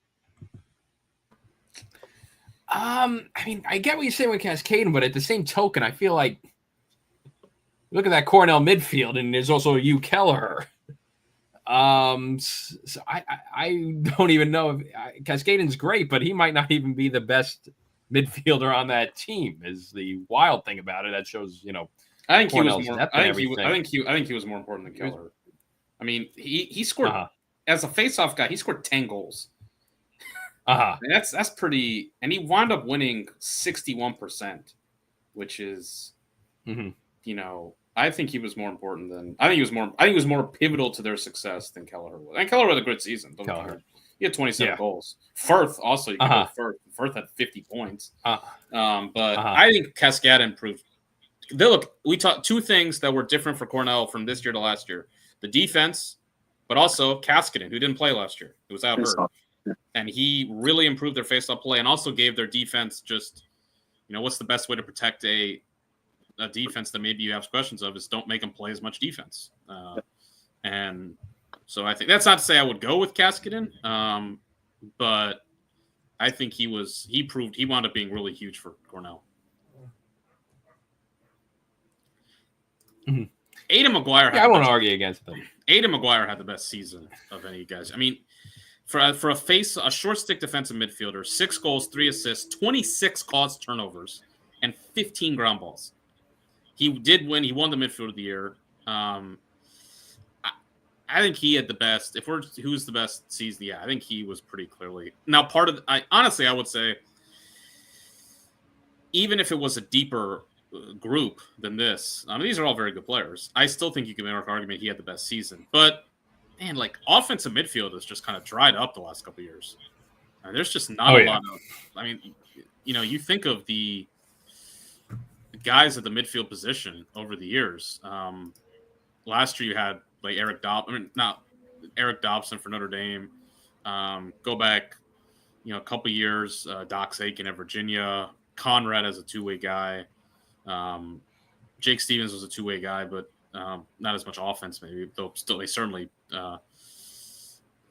Offense. Evan Plunkett was, I think, the favorite for this award going into the season, and he did not have a great year for Army. He shot 19%. I don't know. It's odd. Yeah, offensive midfield just is kind of. I think maybe has to do with the positionless kind of trend on offense. You get a lot more attackmen on offense, attackmen playing midfield now. You don't have the kind of what you used to with the Paul Rabel, Harrison, Max Seabold, Stephen Brooks at Syracuse. Those just kind of big midfielders who could dodge, on the wing in the alley. So Sam English, I mean, has a heck of a year as a two-way guy. did pretty much everything for Syracuse. He had 24 goals, 14 assists, played man down, played the wing of the faceoff, often played defense. Honestly, you could argue he was Syracuse's best short-stick defensive midfielder at different points of the year. So if you wanted to give it the two-way, I think you could argue for English. 11 caused turnovers, 63 ground balls, which is just a truckload. So, yeah, I mean, there's definitely some players. Palumbo had a good season. Palumbo was maybe the best purely offensive midfielder for what he did. But I'd probably lean Maguire or English. It's probably where I would go. Just for total impact, just doing everything. Yeah, I might go English because I'm biased, but no, but also because I think where's this Syracuse team without English's two-way play? Like as nice as Maguire was, look at where Duke was compared to where Syracuse was with English. I think that's your. Yeah, now, granted, without Maguire, Duke would be even worse. But you think about how they each elevated each of the teams. Sorry, Maguire had 57 ground balls, 26 caused turnovers. That's pretty. That's a lot, though. Yeah, it's 26 caused turnovers as a short stick DB. Yeah, that's a ton. That's insane, dude. Do we want to go co? I just said I didn't like going co. All right, I'll go Maguire. Ryan's going English. Save, break the tie.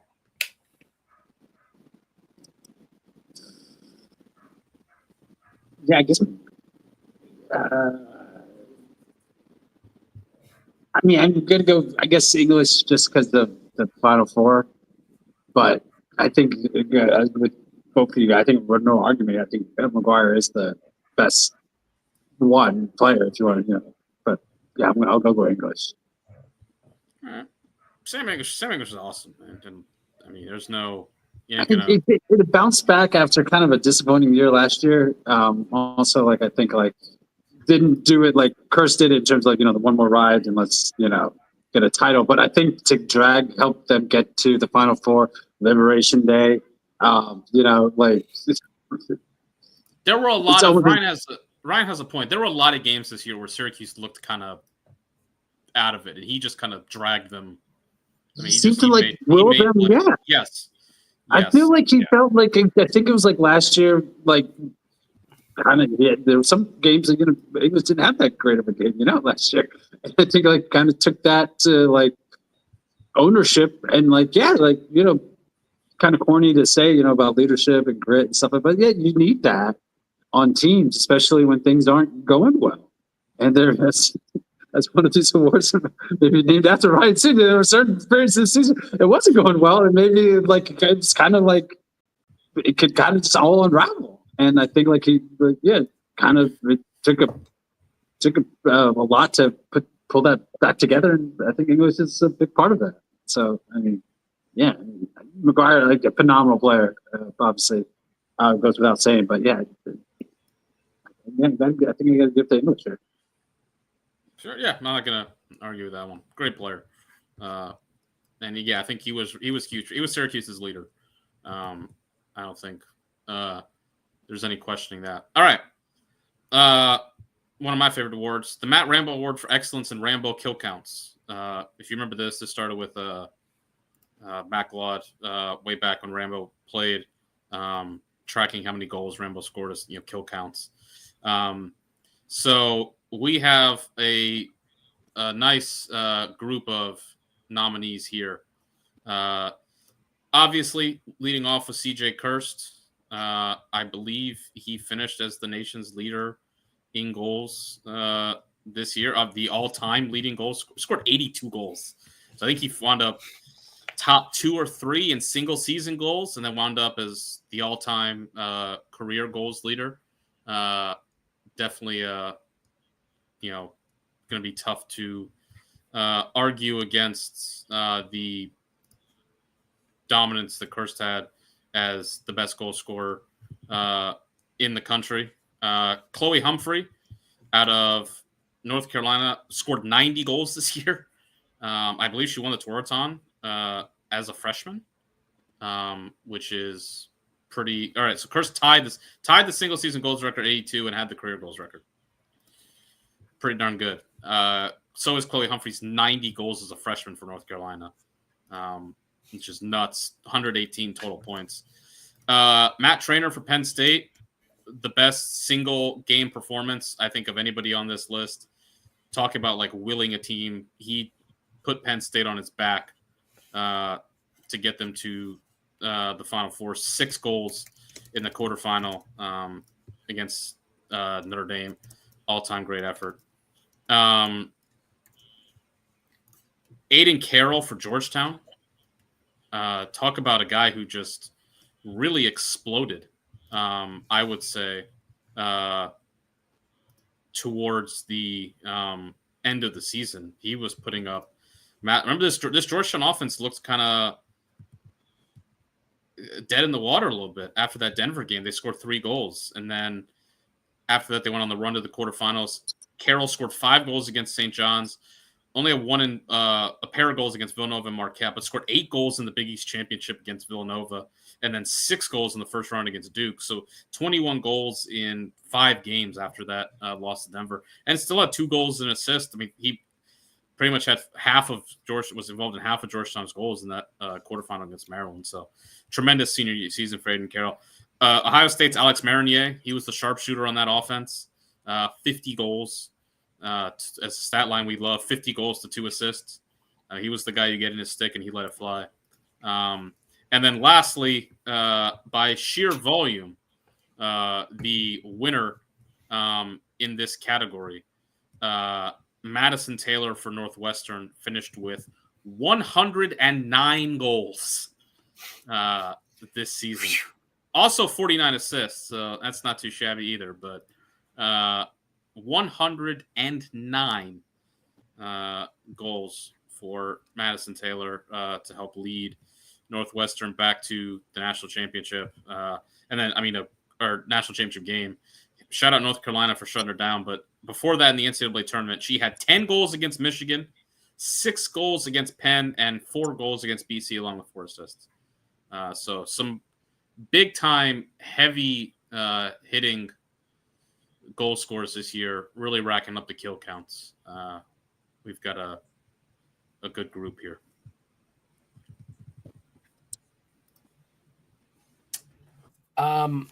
I think in this case, though, it's the year of CJ Kirst, and I think that's got to be the choice here. As much as we saw some great performances out of all these attack men and attack women, CJ Kirst, I mean, the goals records, the national championship, it was his world and we were all living in it. So you can put my 2 cents in for CJ Kirst.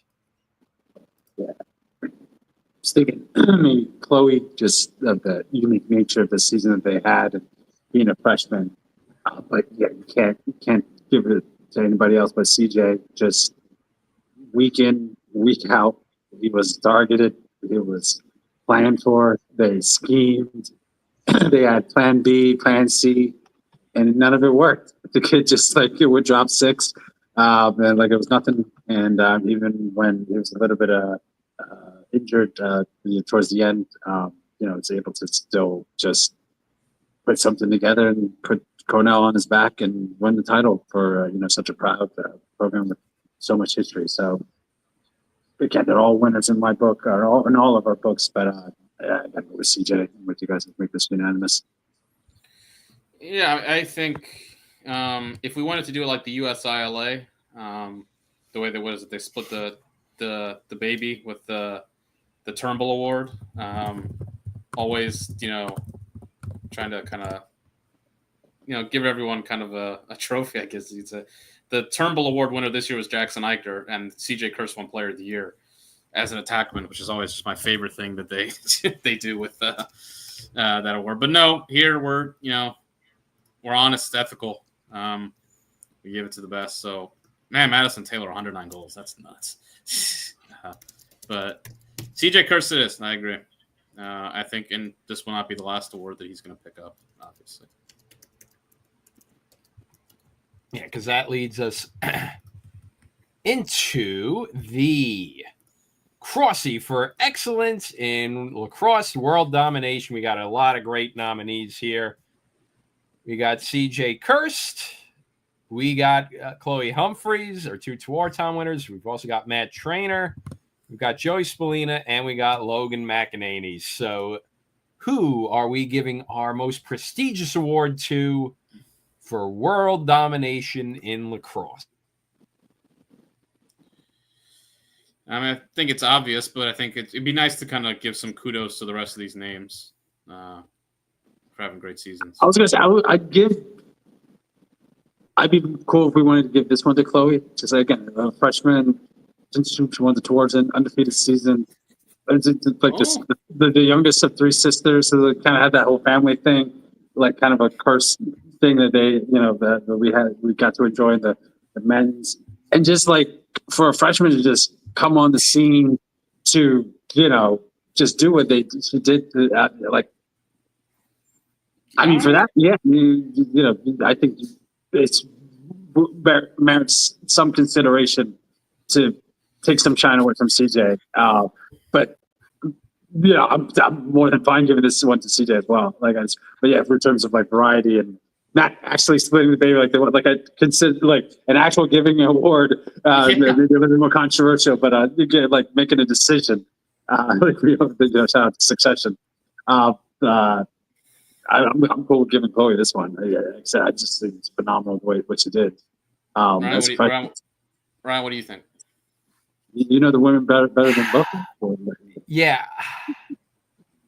I mean, as awesome as that is for Chloe Humphrey, this was the year of CJ Kirst. It was kind of her year too. It was kind of her year too. I mean, she took the country by storm. Undefeated team. Playing with her sister, who came over, I think from Stanford.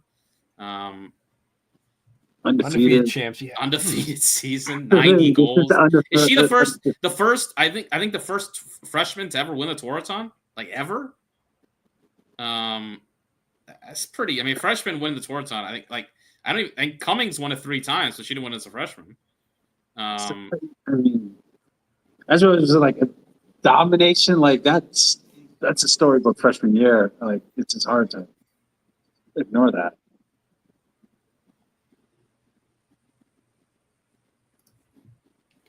Yeah, we could give it to her.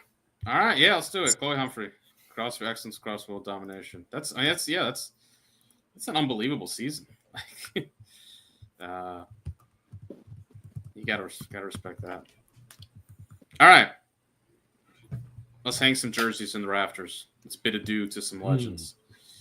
I'll start us off. Logan McEnany, Big Mac, one of, if not the best championship goalie of all time. Certainly in the conversation with Galloway, Entenmann, Larry Quinn back in the day at Hopkins. Says it all, man. 4 full seasons. I mean, he had a whole career. It was, he's been there. He'll wind up playing in 60% of Maryland seasons this decade, which is pretty crazy. Came in 2020. I remember when he came in 2020, didn't start the year. Chris Brandau, who transferred in from Georgetown, was pretty highly touted. Started the year. And Chris Brandau was playing well. And Tillman pulls the plug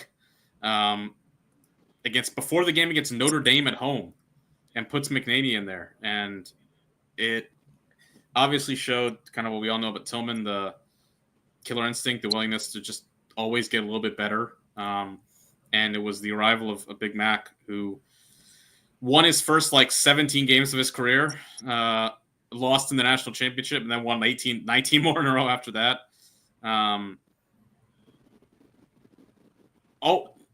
I think went from being not the question mark, because he was always solid, but the way it's safe said, the way we watched him kind of grow up, he went from being the goalie on the great team, or he was the goalie on great teams, to being a great goalie and being a pivotal part of those. When you think of these Maryland teams, it won't just be that, he was the goalie on that team.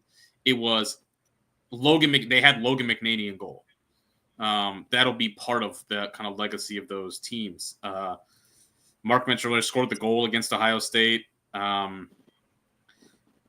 Most outstanding player of the NCAA tournament in 22. Winds up saving, a truckload of saves in that championship against Cornell, 17, 18, something like that. Kind of got him over the line when they were fading against Cornell in that championship. He was the last wall that Cornell couldn't break down. And I think also the arc of his career, you think about the injury, and when he came back from injury, he looked mortal. Hugely, we saw it. A big part of his career early on as a young goalie was how willing he was to play outside the cage. He would do clears by himself. He was a very kind of audacious goalie. And he kind of lost that because of the injury, I think, later in his career. We saw last year on the clear, sometimes he looked Mark mentioned you could definitely argue he saved the championship game in 22. He looked kind of spooked a bit on the clear last year at different points. And there were definitely points, I think last year he looked like a question mark for Maryland at times. And then still finds a way in the tournament when it needed him most. He came up huge in the game late in the game against Duke, and then Virginia. Look, whether it's true or not, coaches sometimes say this stuff. People in Maryland will tell you that Tillman was super, super close to naming Brian Rupel the starter this year before like their last scrimmage. And then McNaney played well and he got the job and wore the number 1. And just did it again. And I think his best season for sure this year in 2025 was tremendous. And had one more amazing save on Curse in the championship game in that fourth quarter. This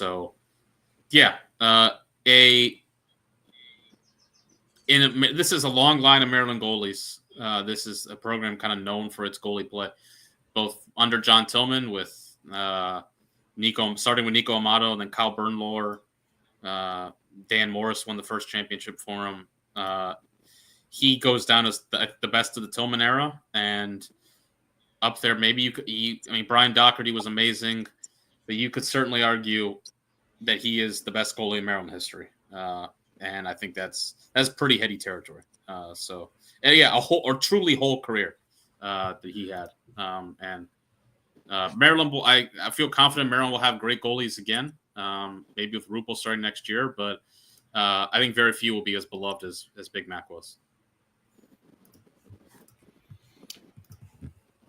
All right. And as I was alluding to earlier about this being the year of CJ Kurtz, of course, we're hanging his number in the rafters, not just for breaking the goals records, not just for winning the national championship in his senior year, not just for winning the Tewaaraton, but as we were talking about in May, becoming a campus legend at Cornell with what he had done through the year.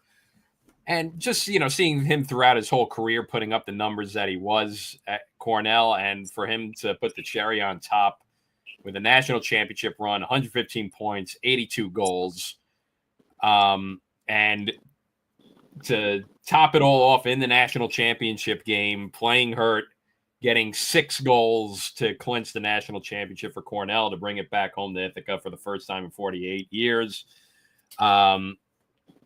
And he was a special player, and he was a real big difference maker. That's why a lot of us were high on Cornell all throughout the preseason. That, man, if you have CJ Kirst, you could do a lot, and Cornell did a heck of a lot with him there. So in a program, the names that have gone through that, through Ithaca, whether that would be Seabold and Pinnell and Teat, Kirst is one name that's going to be sticking around even higher than them all. So we salute CJ Kirst as he enters into our pantheon of the Crossies retired numbers honor.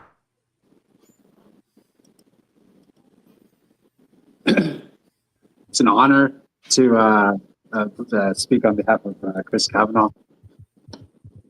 Kavanaugh's brothers, Pat, and to an extent Matt, the oldest. I think nobody brother pairing, maybe like I think they're going to go up there with like the Gates, the Powells, in terms of like a brother combo or trio that really changed the face of a program, and I think really symbolized this era of the COVID era that we just got out. UVA in Maryland definitely in the mix as well in terms of like defining the COVID era. But I think Notre Dame really in terms of the transfers and then the winning really like I maybe have a little bit of an edge over both of them. And I think nobody helps to like you never think of this era without thinking of a Kavanaugh, particularly Matt, and I think to an extent more Chris, because he's really the one that like it's difficult to feel sad for teams, because we don't want to be like too like emotional or we want to keep our objectivity, but like I definitely felt a little bit of a tinge for Notre Dame because like to get to where they were on the cusp of like 11 straight NCAA tournament wins, 3 straight Final Four appearances, potentially 3 straight like championship, and then like to lose like that, and then kind of tumble for the mountain. Not like it's kind of weird to say like kind of music now, but like there's only one national championship behind the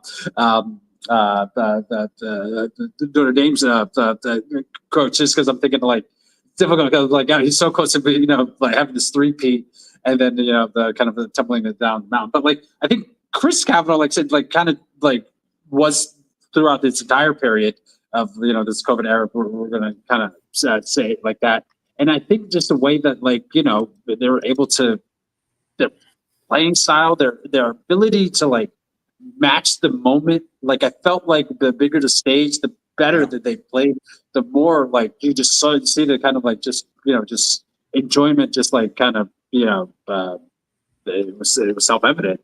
Just like the grit was overused when in terms of like describing them, but like it did apply. Like they're feisty in terms of the ride. They're just like tenacity, like on both when scoring, but also like riding and playing defense. Like it's something about them, their personality. I think like is going to stick with Notre Dame fans, and when they look back at this era, like they're gonna, like the Kavanaugh era, and I think Chris Kavanaugh, may not have been the best player on the field at any moment, during his career, but he was up there for sure. And I think, but like just the passion and the way that he was able to play, and it's like that energy that they exuded, like like I said, it's kind of a special like.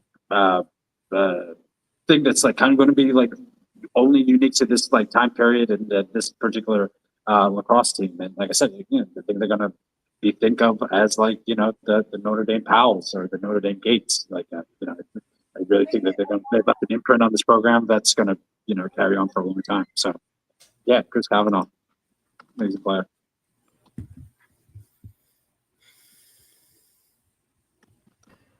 Oh, I'm back on it again with Sam English. So to be a big-time player at both Princeton and Syracuse and establish yourself as one of the best two-way middies in the game, that's a high honor for Sam English. And to be a legend in 2 different legendary programs is some very high praise for Sam English. But I think what he had done at Princeton to help rebuild that program, get them back into being a national contender with his two-way, we've seen it all the time with Princeton, quintessential Princeton midfielder. They don't make them like they do it in Old Nassau. And did what he did with the Tigers, and again, resurrect that program, get them back into being a contender. Then spend his grad school years at Syracuse and help them get back to the Final Four as well. So to take 2 legendary programs that had fallen on hard times and bring them both to back to the Final Four, back into national contendership, I think is a very much a reason why we're putting Sam English into the rafters. So Sam English will, kind of like you think of a guy like Vince Carter being retired by the Raptors and the Nets. Now, obviously not on good terms with the Raptors when he left until some reconciliation with the NBA title in 2019 with the Raptors. But it kind of in that sense, a legend for two different teams. So Sam English will have the half black, half orange banner being lifted to the rafter.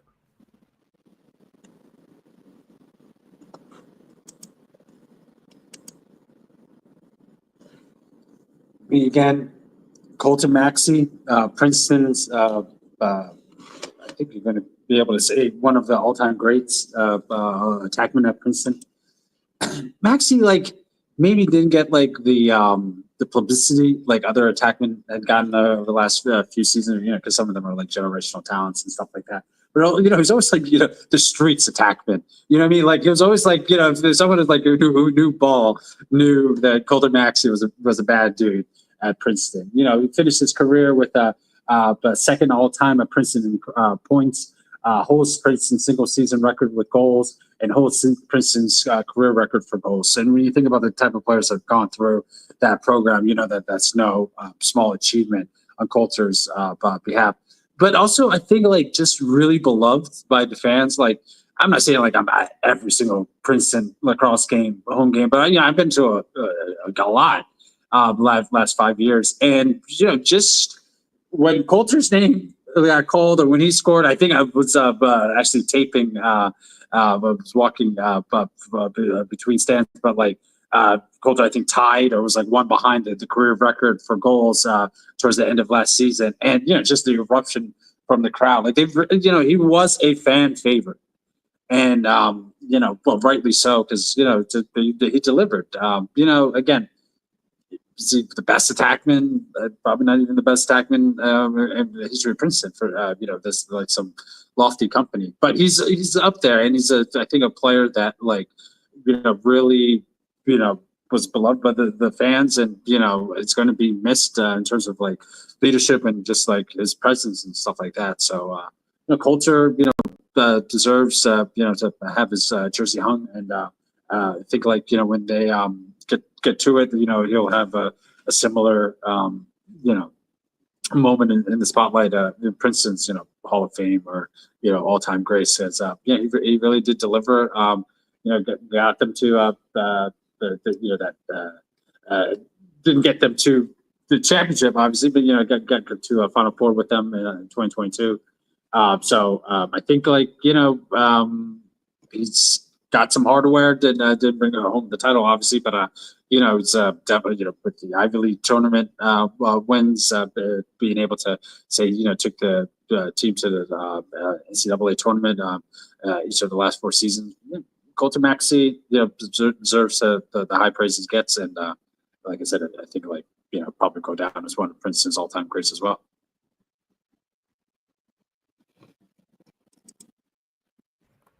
And lastly, we gave an award to her sister before, but how about also Ashley Humphrey going out on top at UNC as a national champion with an undefeated run.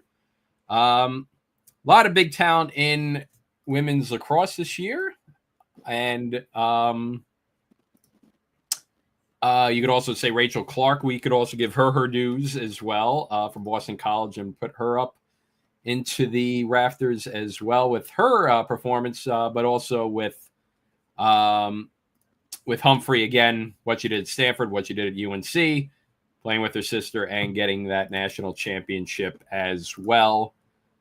So we'll put Ashley Humphrey as well as Rachel Clark. I'll give Rachel Clark her dues as well for what she had done at Boston College as our 2 women's nominees of lifting the jerseys into the rafters.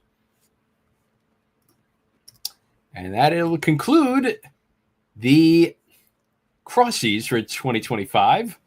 Black tie affair, as you see there with Safe. Indeed.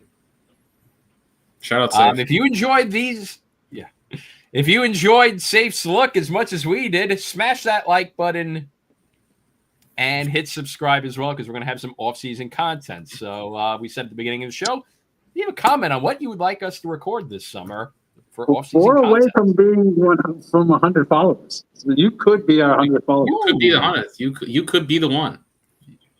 Get us could be over. it. Get us over the top. So yeah, tell us what you want to hear. It could be about a team. It could be about a particular topic. It could be a old school kind of topic. Look back on whatever you're interested in seeing. You let us know, and we will be there. Thank you guys. Like I said, thank you guys for listening all year long. We'll take a little break, but should be back pretty soon. So stay hydrated out there. It's hot. So all right, Thanks. like, subscribe, comment. Thank you, friends. Great season. Catch you later. Thanks, Mark. Shout out to bracketology, obviously. For Yeah. all the great stuff. Hey, everyone listening to us. So it's over. It'll be January before we know it, and won't be hot. Yep. And we'll be getting ready So it'll be actually freezing. We'll be getting ready for 2026. All right, folks. Stay hydrated. Becky Lynch, your president. Take care, everyone.